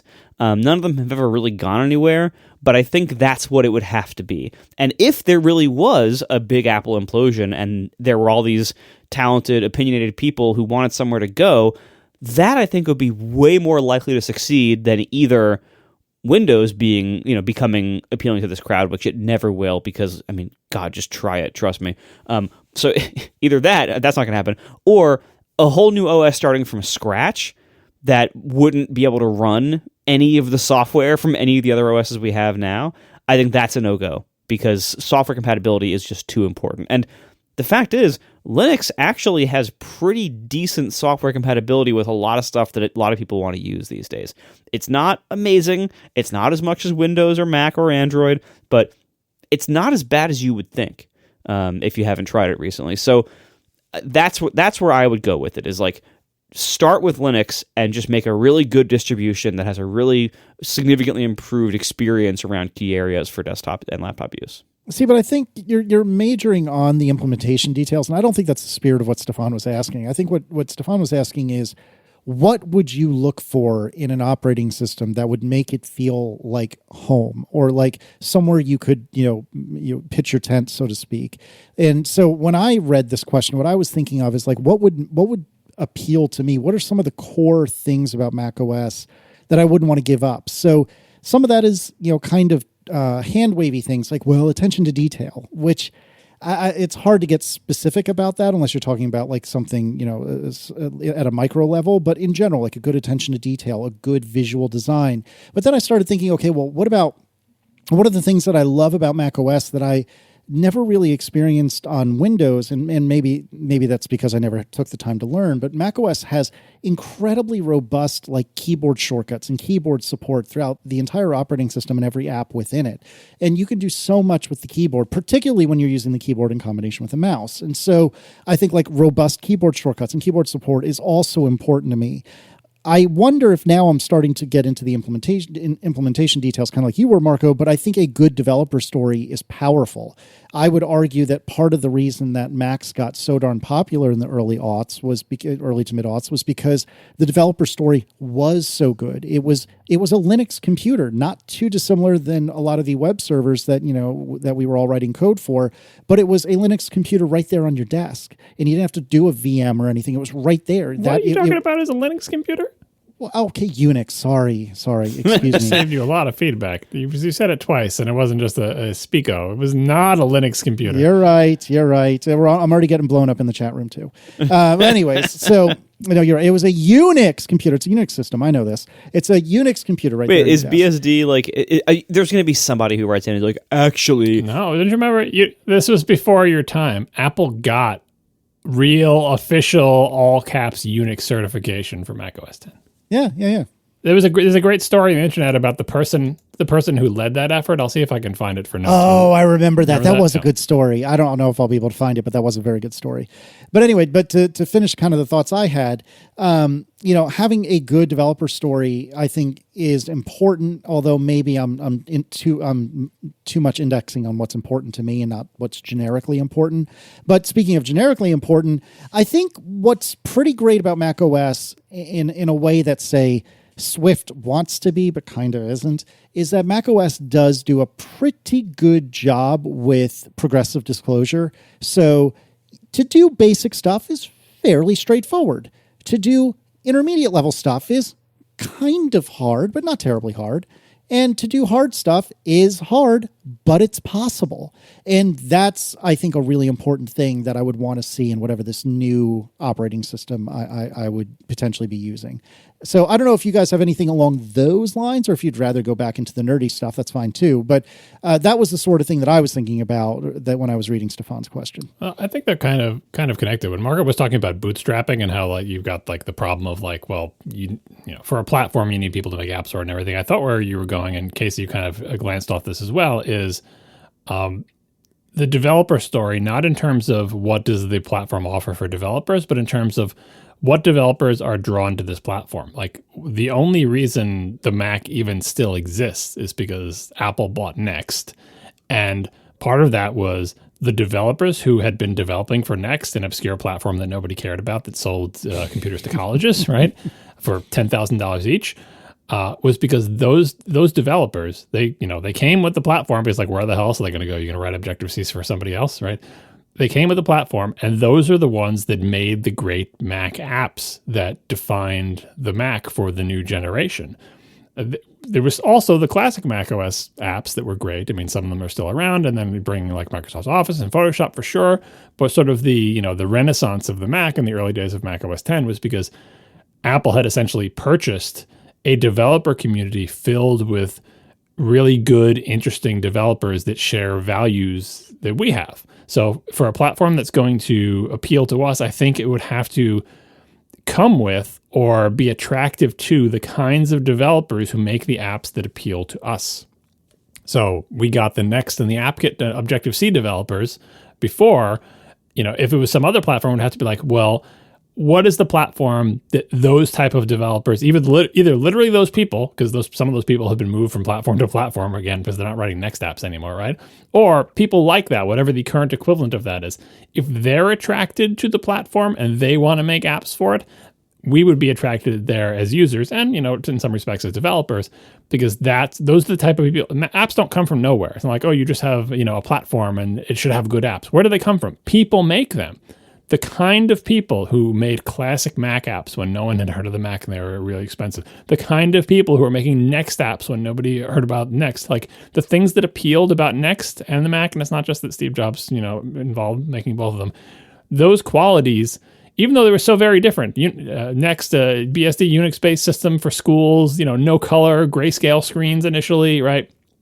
Objective-C, weird programming language, just the user interface didn't really look anything like the Mac, but the things that appealed to AppKit developers are the same type of things that appealed to Mac developers, and it was kind of a natural marriage of those things for the current Mac platform. So I think any platform that I would go to after the Mac, I would basically be following that muse. Where are those people going? Where are people like that? Where do they want to be developing stuff? Because that's where I'm going to live, because they're going to make that a nice place for me to live. In terms of like the Twitter Mastodon, like don't go to a place owned and controlled by one company, blah, blah, blah. Don't think we have a viable model for that for computing platforms that involve hardware. Obviously, there's the web, the platform no one owns. And I think the web is awesome. I spent my entire career programming for the web. I think it's great. But the web relies on the existence of devices that you use to view the web, whether that's your phone, your laptop, whatever, your television. Those hardware devices are made by companies that probably also have some kind of platform thing going on there. The web does not provide a solution to that. And talking about the qualities of the platform I would like, one of the things that always attracted me to Apple is the marriage of hardware and software. The same company controls both of those things enough to make them married together to make a single device that is pleasing. So even if we're just talking about like, let's just say it's the web, the platform no one owns. Even you're just going to have a Chromebook equivalent type of thing. All it does is browse the web. That solves the platform problem. You don't need to have an API. It's all web apps, whatever. Someone still needs to make that hardware. Someone still needs to deal with power management and the neural engine and live text on the web. Like everything that Apple does now, you need some company to do that. And that company is going to be one single private company. I don't think there is a model for a federation of small, equally competitive companies working on an open platform. Someone's got to own and control it enough to be able to make hardware that appeals to me. So it would have to be a single company, right? And they could build on an open source. macOS 10 is built on BSD, which and Darwin open source, like this open source stuff underneath all this, right? We're all standing on the shoulders of all the giants that came before. But in the end, the Mac operating system, iOS, iPad OS, those are proprietary operating systems made and controlled by a single company that marries them directly to hardware that it also controls and with chips that it designs and all the way up the stack. So that is a quality of the thing that I would go to that I think it has to exist. Microsoft is out, not because I dislike Microsoft or think everything is bad, but they just have so much legacy burden. They will never get out from under that unless they literally burn to the ground, right? So they are held back by their legacy, which is also the thing that makes them billions of dollars, right? And in some respects, that's true of Apple as well, right? I don't think Microsoft would ever make something great. They don't have it in them. They don't have the right priorities. Xbox is close. No, I mean operating system wise. Yeah, well, Xbox has an operating system. It does, but it's debatable, right? There's been some great things that, but everything in Microsoft is held back. The strategy tax at Microsoft is off the charts, even under new leadership. And nowadays, Microsoft is like, oh, it's just the best place to run Linux because the Windows operating system has a Linux subsystem, and like, I don't count Microsoft out, and they're doing much better. But the legacy, like the thing that makes them money, the thing that runs that company, will always necessarily make that operating system not appeal to me because they can't just say, we don't care about our existing customers. New thing. Even Apple couldn't do that. Even Apple had to do Carbon. It's just that Apple was starting from a place I like better. So that's why I'm counting on Microsoft. Google, Google's good at the web. Google's not particularly great. I mean, they make good phones, like the Pixel phones do a pretty good job there. Chromebooks is not a great laptop as far as I'm concerned. I like the idea. The implementation is not great. So I don't think there's an existing company. I think it would have to be a new company filling that power vacuum, attracting whatever the modern equivalent of the Mac or Next developer community, or maybe like the BOS development community is kind of similar, although in hindsight, the Next developer community had more forward-thinking technical ideas, right? Doing everything in C++ was cool and fast in the 90s, whatever the hell B was. But boy, am I glad that we're not all living on a platform that was built on a foundation of C++ at this point. Objective-C was, in hindsight, a way better choice. And then Swift, hopefully, even better going forward, right? So I think the pieces are there for someone to pick up those pieces and build an operating system that I would like. And I think that's how it would have to be. It would have to be marriage of hardware and software, the kinds of developers that made the Mac what it is, and all the eras of the Mac being attracted to that platform, owned and controlled by a single company with leadership that has taste. That's the final thing I would throw in there. Like, and when we say has taste, we mean has the same taste as us. That's why we like Apple things. That's why we like all the things we like. There is a particular... That's why the developers are drawn to there. Like, why were developers interested in writing Mac software? A lot of them wanted to write it because the screen looked really nice, and you had proportional fonts and a bitmap display with tiny little pixels. Who cares how big the pixels are? I cared. I cared how big the pixels were. I didn't even know how to program. But even other Apple platforms, it's like, look, the Apple 2GS has a mouse. I'm like, the pixels are the size of boulders. Oh, but it's got color. Have you seen the size of the pixels? I cared so much about that, and I couldn't understand why everybody else would look at like a CGA screen and they'd be so excited because theirs had color and mine didn't. I was like, I'll look at Dark Castle all day long before I look at your CGI game, even though your game is quote unquote in color. Are you kidding? That's the type of values and quote unquote taste that I'm bringing with me, and I'm going to go where those developers with that same taste go. It's a pretty good answer. Marco, any final thoughts? No, he's frustratingly correct as usual. A story of the last 10 years, am I right? All right, let's see how many more we can squeeze in real quick. Andy Clark writes, there seems to have been a lot more talk about RSS recently, probably given Twitter's troubles. Do you use RSS, and which reader apps do you use for iOS and or macOS? Excuse me. For me, I stopped using RSS a few years ago, which kind of faded out of my life. And I was using Twitter both in terms of what are people talking about and a list I specifically had for news. And I was using Twitter for that. Now I am feeling a little bit of a void in that department. So on my to-do list of something I want to explore is, rebuilding an RSS list and start using RSS apps, reader apps again. I really enjoyed the app Reader, Reeder. Last I was an RSS person, which was, again, a long time ago. But I think I would probably start with NetNewsWire, to be honest with you, which is written by a few friends of ours. And I haven't used it in years, but I see some chatter about what they're working on in a Slack that the three of us are in, and it sounds like it's pretty slick these days. So I'd probably take a look at either of those. Marco, are you using RSS? I never stopped using RSS. Fair enough. And I'm not, not just in the technical sense of like, well, podcasts are based on RSS. Like, no, that's not. I mean, you're right. That's correct, but that's not what anybody means when they say this. But yeah, no, I've never stopped using an RSS reader.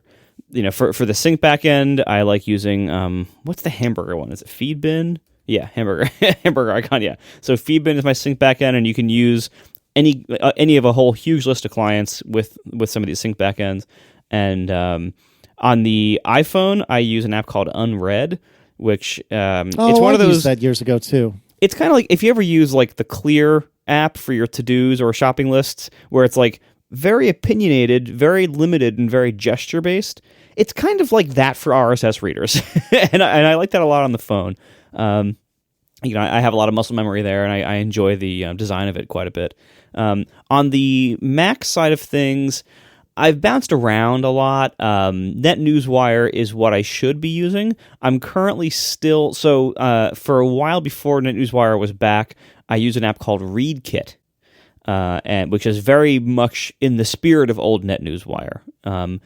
And ReadKit, they had a new version come out that I think is now based on Catalyst or something, and it doesn't fit me as well. Like the new version doesn't. So I'm still on the old version on my Macs for now.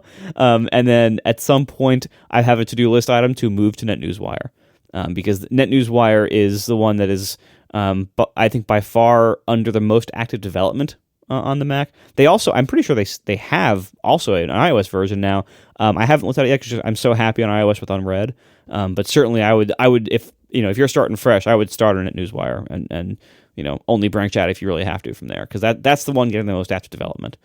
As for RSS content itself, I continue to give the same advice I've given for 15 years, whatever long it's been that I've been using, longer than that I've been using RSS readers.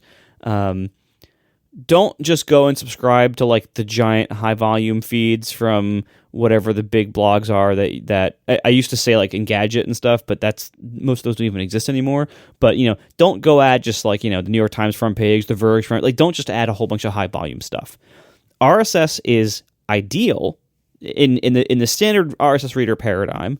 And there are lots of ways to consume it. You don't have to do it this way. But the way most of them work as kind of like this big kind of inbox style thing, it is ideal for subscribing to any number you want of infrequently updated things, like John's blog or my blog or Casey's blog.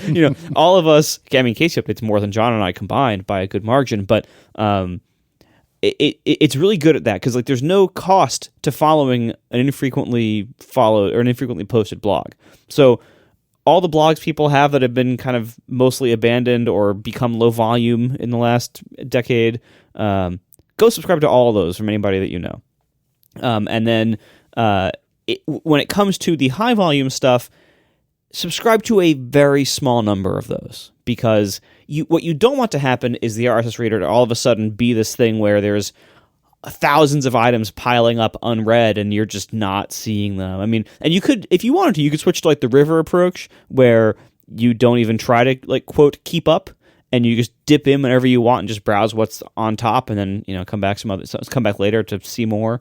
That method doesn't really work for me. For me, I do like the inbox / keeping up model, but I shrink everything down. So for instance, I don't subscribe on my RSS reader to 9to5Mac and Bloomberg and all this stuff. Instead, I subscribe to Mac Rumors. And Mac Rumors will link out to anything in that broader ecosystem that I really need to see.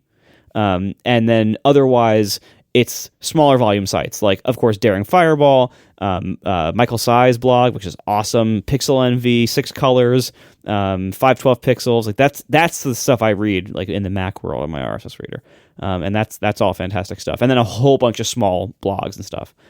But it's great for that. And if you need any help finding feeds, I know NetNewsWire actually comes with a like stock default set that you can adopt if you want to. So that's a good place to start. John. I'm not in the default set, though. A little sore about that. I need to leverage my personal connections to get that in there. So I'm a NetNewsWire user from way back. The first time I saw NetNewsWire, I took to it like a duck to water because it used the same key bindings as TIN, T-I-N, which was my preferred Usenet reader when I was in college. Wow. And it looked kind of like TIN in terms of the arrangement, because TIN was a character-based application that you used in a terminal window. You used curses, right? So it wasn't a GUI app, right? Oh my God. But it had the same type of thing where you'd go through the groups and then you'd see the message list and then you see a detail pane with the message you're looking at. And NetNewsWire use the same key bindings, and they're like VI key bindings where you just literally hit a key, NT spacebar, like, no command strokes, because it was like VI, right? So I was like, wow, here's this, shiny aqua macOS 10 application for reading RSS feeds, which are becoming really popular, and all the key bindings are like tin, and it's awesome. And I used that for so long until it kind of got bought out and found new ownership or whatever. And now this new thing is kind of like when Twitter for the Mac went away and then had a resurgence as the Phoenix Project. NetNewsWire, the original author of NetNewsWire, our friend Brett Simmons, eventually got back the rights to NetNewsWire and rewrote NetNewsWire. Like, it rose again from the ashes. Here is NetNewsWire written again in a modern language with modern APIs by the original author after many years in the wilderness. And it is a phenomenal newsreader for the Mac. It is a phenomenal Mac applications. If you use Mac applications I'm going to say if you use Mac applications, they feel sluggish. They don't feel sluggish because you don't know any better. Until you launch and use NetNewsWire and you realize, so this is how fast a Mac application could be if it wasn't written using WebKit or whatever, Electron. Everything is so fast and responsive. It is simple, straightforward. It is very understandable to me, at least, because I've been using NetNewsWire forever. It still kind of has tin key bindings, but they've changed the UI to be less tin-like or whatever. But anyway, I use that on the desktop. I used to use Feedbin for years and years when I was using various different readers and syncing services, so I'd be all in sync. But since NetNewsWire has iCloud support, I finally stopped paying for Feedbin. I think I still paid for this year. Maybe it actually just expired. I don't know. But NetNewsWire will use your iCloud account, use CloudKit, I'm assuming. And I don't have iCloud Drive disabled, so it works for me. So I don't pay for Feedbin anymore. But back when I paid for Feedbin, I also use Reader, REDR, like you mentioned before, on the phone. But there's also NetNewsWire for the phone. In general, on the phone, I don't use RSS. It's more of a desktop experience for me. I used to use Reader on my iPad a lot, but, I don't know. I feel like Twitter has not replaced RSS for me. Twitter supplanted as the majority, stream that I use to consume stuff. And now I'm not all on Mastodon. I'm like half on Twitter. I'm both on Twitter and Mastodon. So the combination at this point of Twitter and Mastodon is still ahead of RSS in terms of prioritization of where I find things. But NetNewsWire is my preferred RSS reader on the Mac, and I'm kind of a completionist, but not really. Like I subscribe, Marco wouldn't like it. I subscribe to tons of things that I know have too much volume, and sometimes I just I'm not a completionist. I just mark them all as read. I say, well, I'm too behind on that. I don't care. The way I would organize my feeds, and I have tons of feeds. I used to have folders for things like I had a folder called infrequent, which was things like this is a folder full of things that I do actually want to keep up with because it's blogs that post twice a year. Right. So I'm never going to just mark all them as read. Whereas these other sites that post 50 things a day, I just mark them all as read. And they're in subfolders, and you can mark an entire folder as read with a single keystroke, and it happens instantly. So I kind of, I use RSS like that, where I don't go through the river of stuff. I just look at things that might be interesting.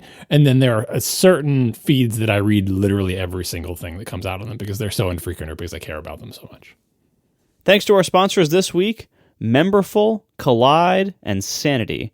And thanks to our members who support us directly, you can join at atp.fm/join. And we will talk to you next week. Now the show is over. They didn't even mean to begin, 'cause it was accidental. Oh, it was accidental. John didn't do any research. Marco and Casey wouldn't let him, 'cause it was accidental. Oh, it was accidental. And you can find the show notes at atp.fm.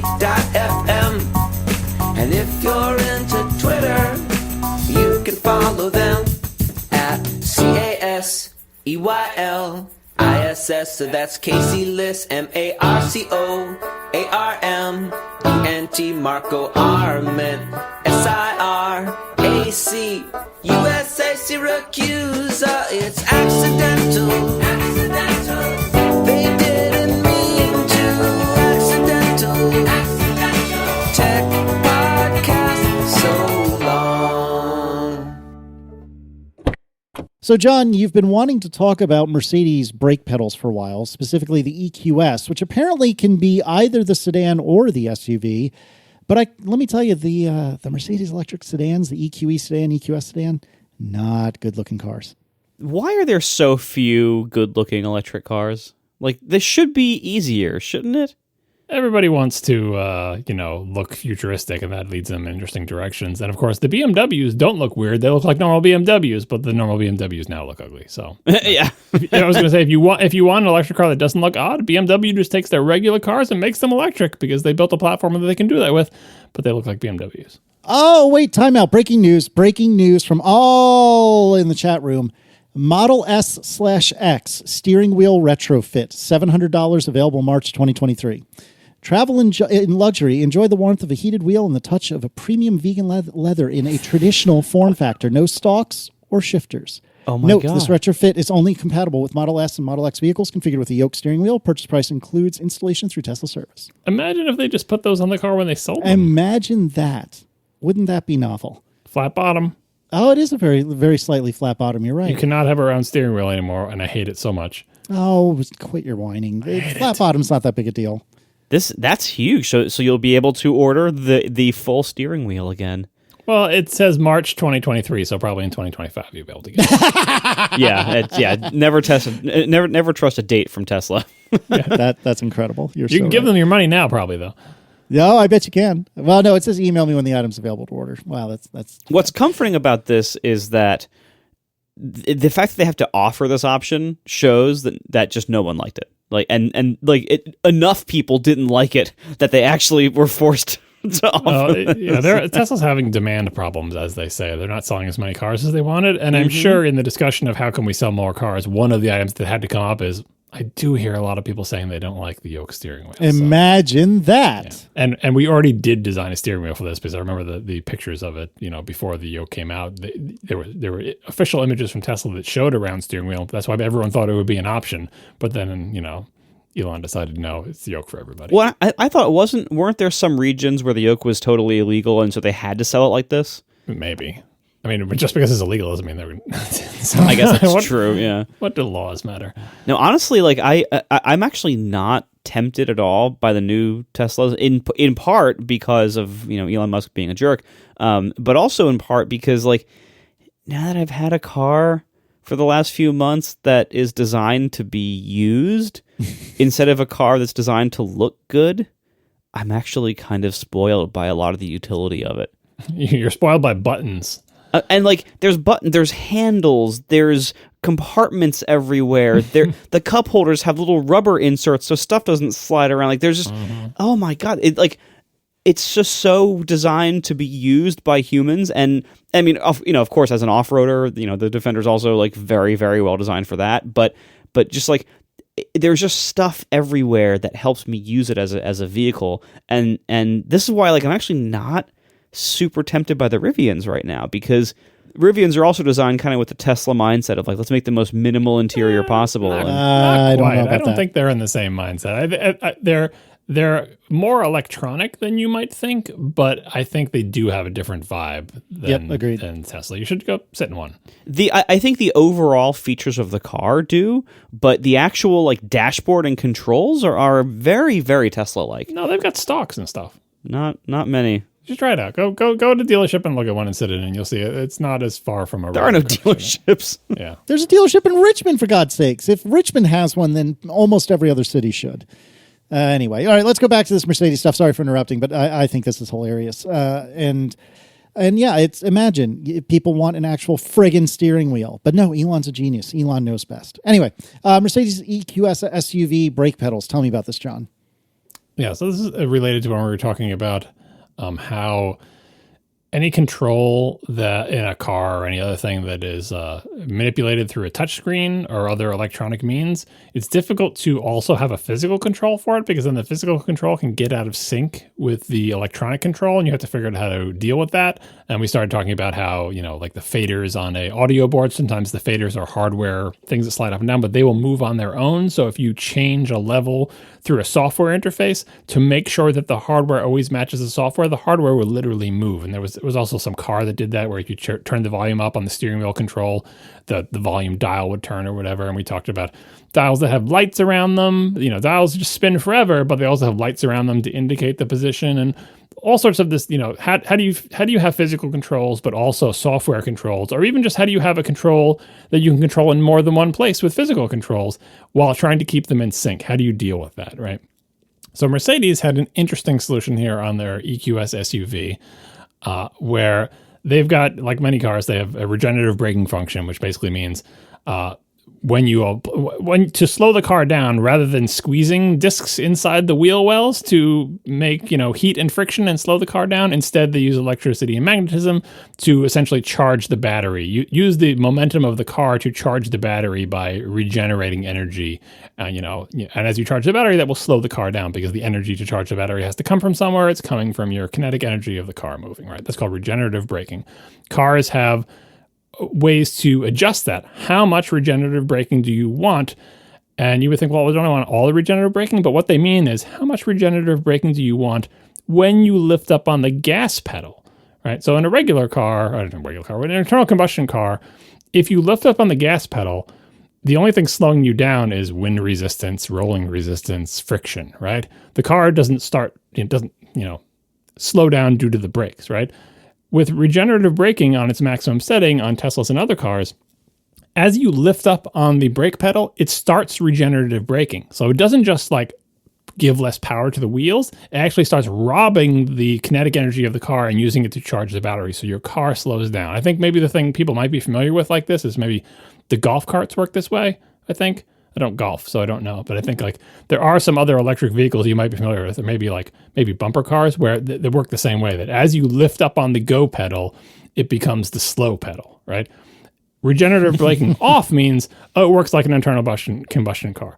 You lifting up on the gas pedal does not slow the car in any way. The only thing slowing the car are friction and wind, right? And so if you're used to an internal combustion engine, you might want regenerative braking totally off.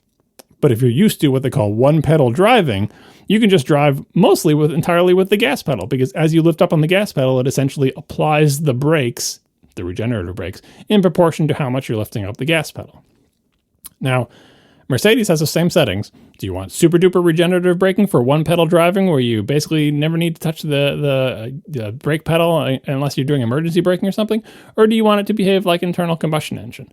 But what Mercedes has decided to do is reflect the braking state in the brake pedal. So in normal regenerative braking, as you lift up on the gas pedal and it applies the regenerative brakes, the brake pedal doesn't do anything. Now your car is braking, but the brake pedal is in its fully up position.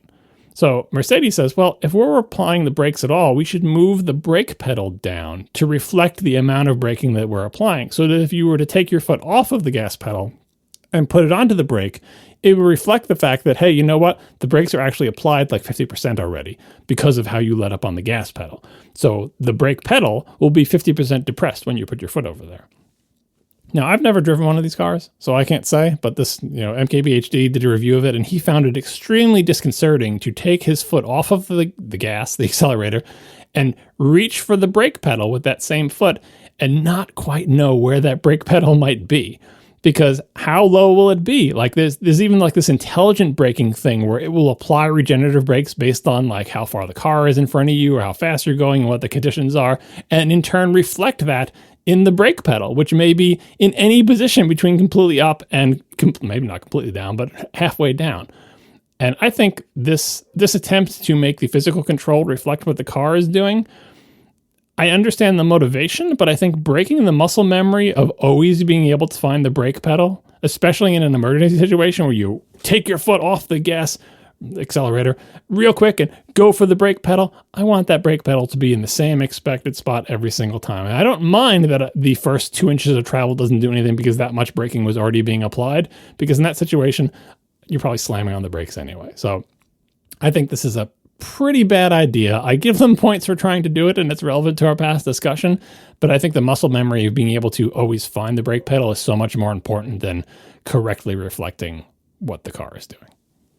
Yeah, before I address that, real-time follow-up, new Model S's and X's give you the option to order the steering wheel or the yoke, no cost difference. So before everybody writes in. But yeah, I think...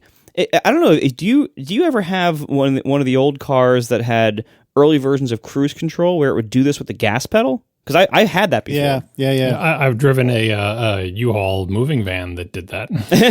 Because when you'd hit the governor, it had like a governor like 55 miles an hour, and when you hit 55, the gas pedal would push back on your foot. This is something that Marquez said on the video about this too. The brake pedal will sometimes push back on you in this automated weird mode too. Do not like. Yeah, like it made a little bit of sense, or rather, it wasn't too disruptive on the gas pedal on those old cruise control vehicles because that was kind of fixed in place. It wasn't a dynamically responding thing, and I feel like the gas pedal, it's okay to not quite be where you expect it to be because you just lift your foot off or whatever. It's less damaging. Whereas like the brake pedal, I feel like there should never be any moment, even a split second of, oh my God, where's the pedal on the brake pedal? Like it should always be where you expect it to be. It should always feel how you expect it to feel. There should never be any variation or any doubt in your mind that the brake pedal is where it's supposed to be and about to do what you need it to do. Anything that kind of plays with it and makes it dynamic is just ultimately a bad idea. This is one of those things that when I read about it or listen to someone talk about it, I think to myself, okay, that makes sense. I can get behind that. But I suspect that once I got behind the wheel and experienced it, that I would quickly sour on it real hard. So I don't know. I'd be curious to try this for sure. Again, sitting here now, like, that makes sense. Why not reflect the state of the world? But golly, I have a feeling that not knowing exactly where the brake pedal is, which is the thing I need urgently, like you both were saying, that I need urgently, I need it immediately, and I cannot be surprised by where it is. I don't know if that's really going to work. Yeah, and I think when you're going for the brake pedal, what you want is to get in contact with that control ASAP.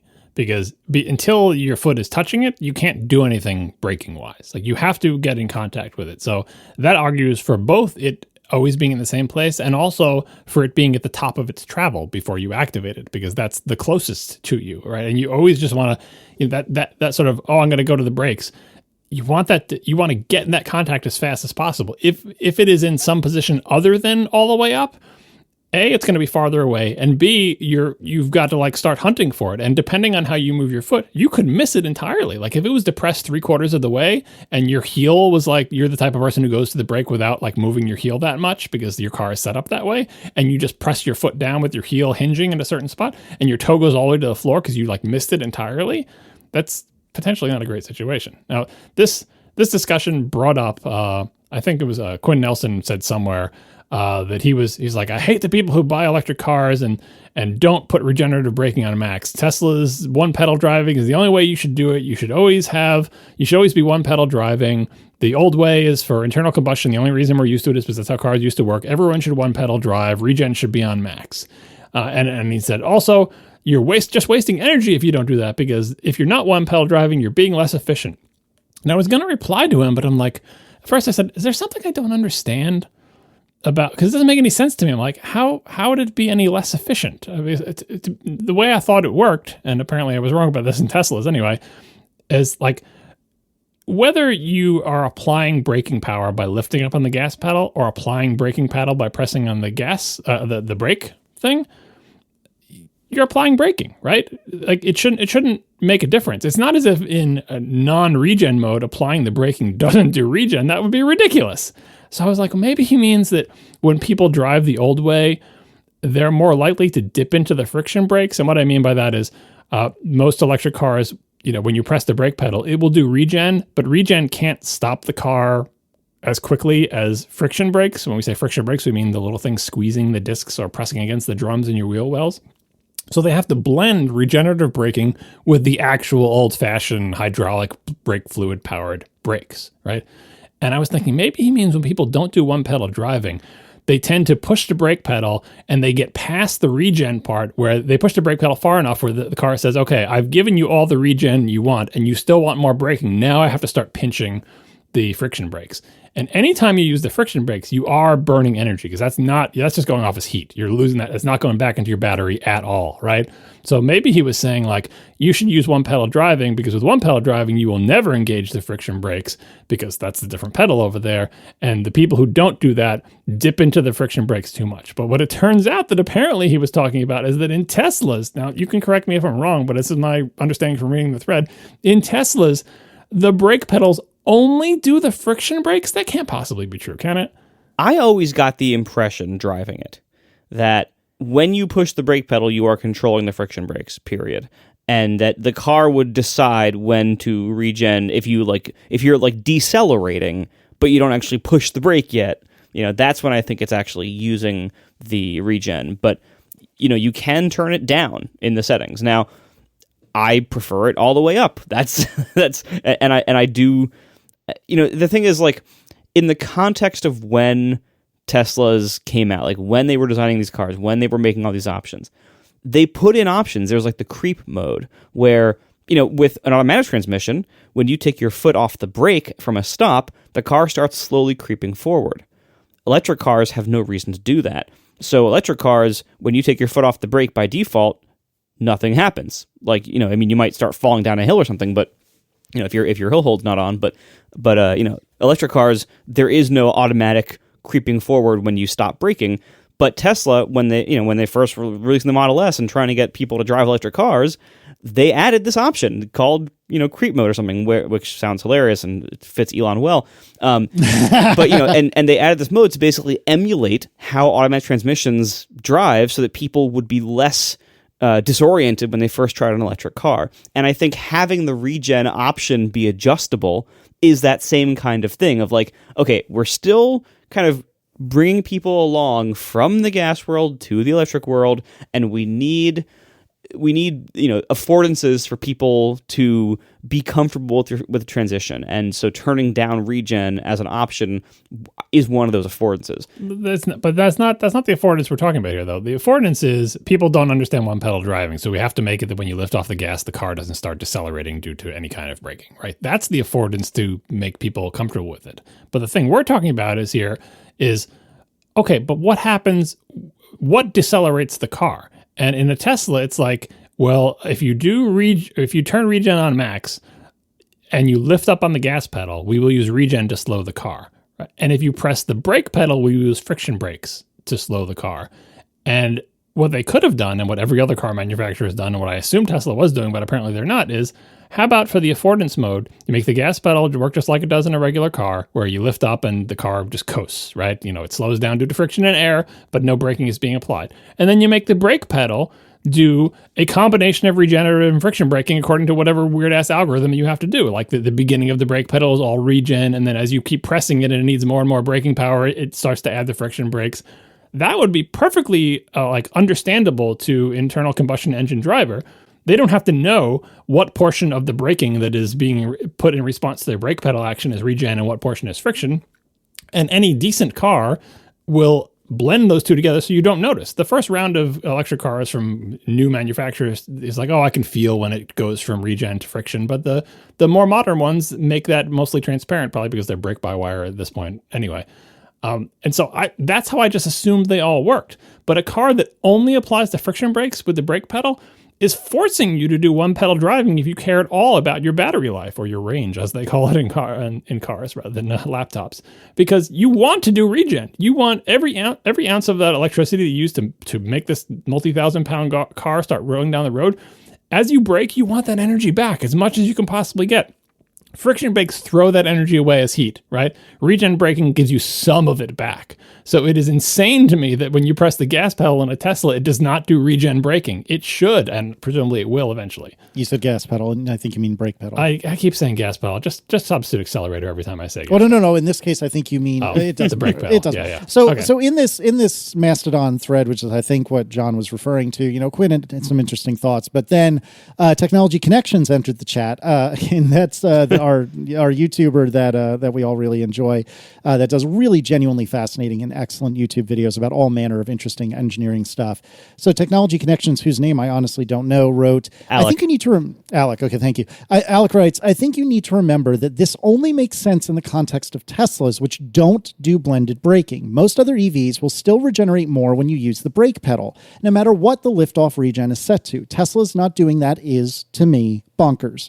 Also, when the conditions are appropriate to coast, that is more efficient because you avoid the losses from charging and discharging. Alec continues, like, it truly boggles my mind that Tesla decided, no, the brake pedal only does the friction brakes, and you need to get used to what regen is like. And people actually defend this position. Hybrids have had blended braking since always, allowing people to coast when they want, regen when they need to slow down, and thus maximize efficiency without even thinking about it. I'm assuming he's right because he usually knows what he's talking about. But he was my only source for this reality, and I just still find it hard to believe because it seems so bad, so inefficient. And now here, let me make my pitch for why one-pedal driving is bad.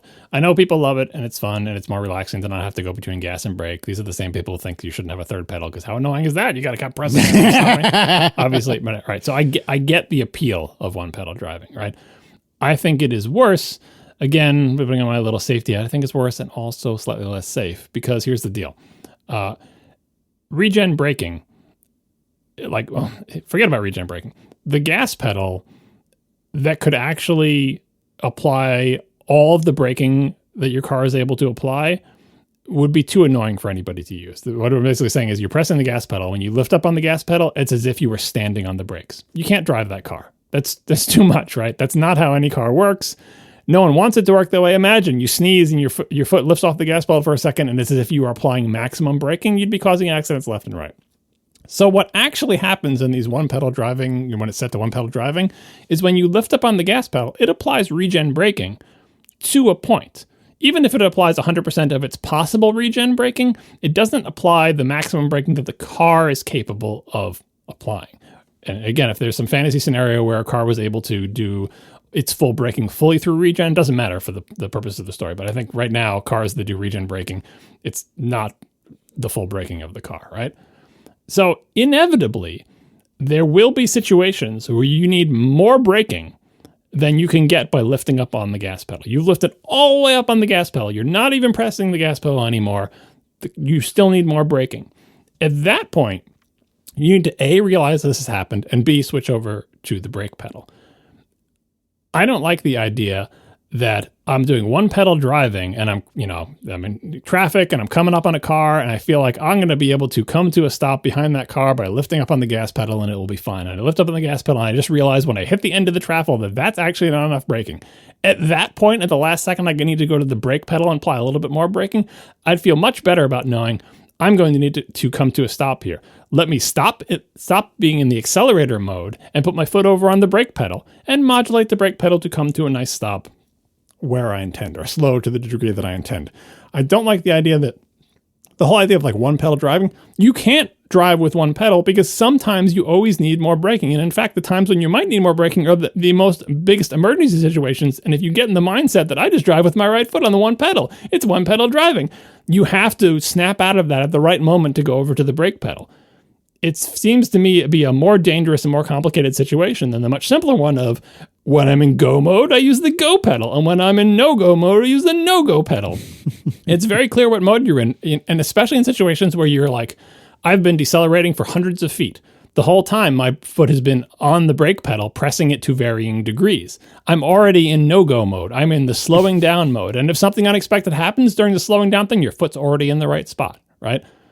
Like having driven an electric car with the behavior you think is the worst for many, many years now. It's not the worst. I just think it's slightly less safe. Well, I can tell you that, and so obviously, like I had a bit of context in the sense that the car I had before the Model S was the M5, and the M5, I had little flappy paddle shifters, and I would, being a stick driver before, I would downshift a lot to slow down. Like that was my main method of slowing down, was downshifting.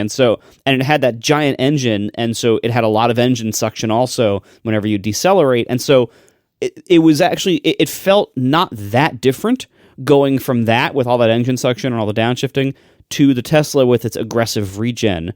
It actually felt very similar. And so were you using your engine as your main braking thing so you could do one pedal driving the M5? Because I know we talked about this in the past, but I would suggest that in most cars, maybe not in the M5, but in most cars, brake pads are cheaper than clutches. Not when you're leasing.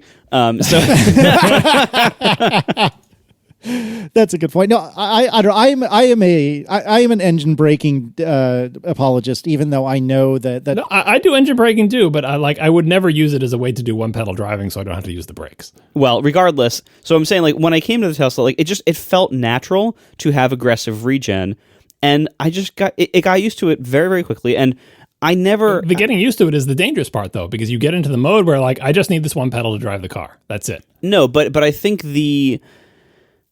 your concern that you would rely 100% on the gas pedal is, I think, unfounded.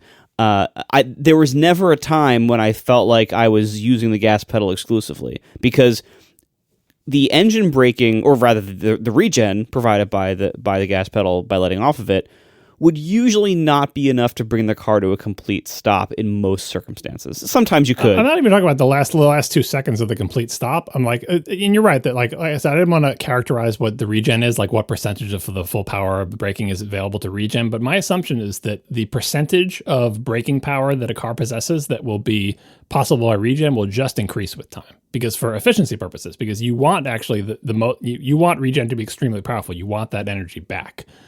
So the fact that you can't come to a complete stop, or that it's only 20% of the full braking power of the car, that may be an accident of history today. I feel like in a golf cart, for example, you can come to complete stop because they go 5 miles an hour or whatever. Well, the other trick, though, that might keep this from ever becoming too much stronger than it is today, is that you can't always take the regen power. So if the batteries are too full, for instance, like if you're about to go on a really long trip and you charge to 100%, you don't have regen for the first few miles of the trip. You just put that power right back on the grid and the other cars get it. You watch your odometer goes backwards when you do that. Yeah. And there's also like different thermal conditions that the battery might be in where there's lots of physics-based reasons why regen is not 100% of the power of the car. I just said, like, the trend is going to be the more regen power possible. And this whole thing of the variability of, like, sometimes you can't take it and so on argues even more for there should be a go pedal and a stop pedal. And what the hell that stop pedal is doing depends on all sorts of variables that you don't care about. How much power can I regen? How much power am I able to regen? How charged is my battery? What temperature is it? But you don't care because it's entirely seamless. Of the stop pedal does some combination of crap to slow your car down in a way that responds linearly to you pressing it. It's like there's a braking curve, and the brake pedal implements that. And there's a going curve, and the go pedal implements that. And it's simple, and they have their jobs, and the car manufacturers are free to vary all of that within. Whereas with quote-unquote one-pedal driving, I feel like you're building bad habits, and it's just going to change too much from car to car based on all the regen stuff. Unless you're going to start adding friction brakes as you lift up the gas pedal, which I suppose they could. But like I said, I don't think that's viable, because I don't think you want 100% braking when you lift off the gas. I don't know. I have not spent a lot of time in Teslas, but I've spent a fair bit, especially as someone who's never owned one. And I think there's aspects of what both of you are saying that are true. In my experience, I don't personally see why one pedal driving is so amazing as so many EV drivers seem to think, but maybe that's my own ignorance talking. But I pretty reasonably quickly acclimated to regenerative braking and kind of got used to basically one pedal driving. And I don't think it's too different than like going between a car, a 3-pedal car where the clutch catches really low, and then immediately after driving that, jumping into a 3-pedal car where the clutch catches really high. And so you just have to reacclimate yourself. And within the span of a few driving miles, usually you've got yourself reacclimated and it's fine. And I feel like my experience with one-pedal driving was basically like that. Now, I understand your argument, John, that maybe you could make an argument that it's not as safe, but ultimately, for anyone that's been driving for any amount of time, unless you've learned to drive on a one-pedal car, which that time is happening and will happen, unless you're learning to drive on a car like that, your natural reaction from the past 5, 10, 20, 30, 40 years of driving is to reach for that brake when there's an emergency. You're not even going to think about it. And so I don't think that we're like reprogramming our brains for emergency evasion. Now we are maybe reprogramming our brains for traffic. It's not so much the programming is that your foot would already be on the brake, so you don't pay the travel cost, right? Because in non-one pedal driving, you'd already be riding the brake to some degree at the point when the emergency occurs. Whereas with one pedal driving, you're not even on the brake yet because you're doing the one pedal driving thing, and the emergency occurs, you have to pay the cost to switch. There's always going to be situations where you'd be surprised and you have to hit the brake, right? But there's so many situations where normally you would be on the brake. I think this whole thing of like getting used to it and not being a big deal relies on the current strength of regen braking, which is, again, some small portion of the total braking power of the car. if regen gets more powerful and more of the full braking power of the car is done by regen, and that accumulates to the one pedal, it will be, because I think in this situation you're saying like you're one pedal driving, but really you're one pedal drive for a little bit, but you always have to eventually go onto the brake. So it's really you just like a slight delay in what would have normally been a switch to the brake. But if the regen becomes more powerful, more and more situations you never need to leave the gas, and that's where I feel like you're building the habit that you feel like I can drive this entire car with the gas, which is not true, although you're building that habit. Like imagine if you didn't need to use the brake pedal except in emergencies, which is not true in any regen braking car now. But if that was true and people learned on that, they wouldn't have the habit to go over to the brake in an emergency, and it would be much less safe, right? And then, with the current cars where you're leaving and going over to the brake a little bit later than you would, you're probably fine. It's probably not that big of a deal, but I feel like the benefit is there. I see it, which is the same benefit as not having a third pedal. I don't want to keep moving my foot back and forth. It's annoying. And stop and go traffic, it's annoying to do that. It's more comfortable in stop and go traffic to not have to move my foot back and forth, right? That's the argument. That's why people find it appealing. I just feel like, a brake pedal and gas pedal is not too much to ask until we get self-driving.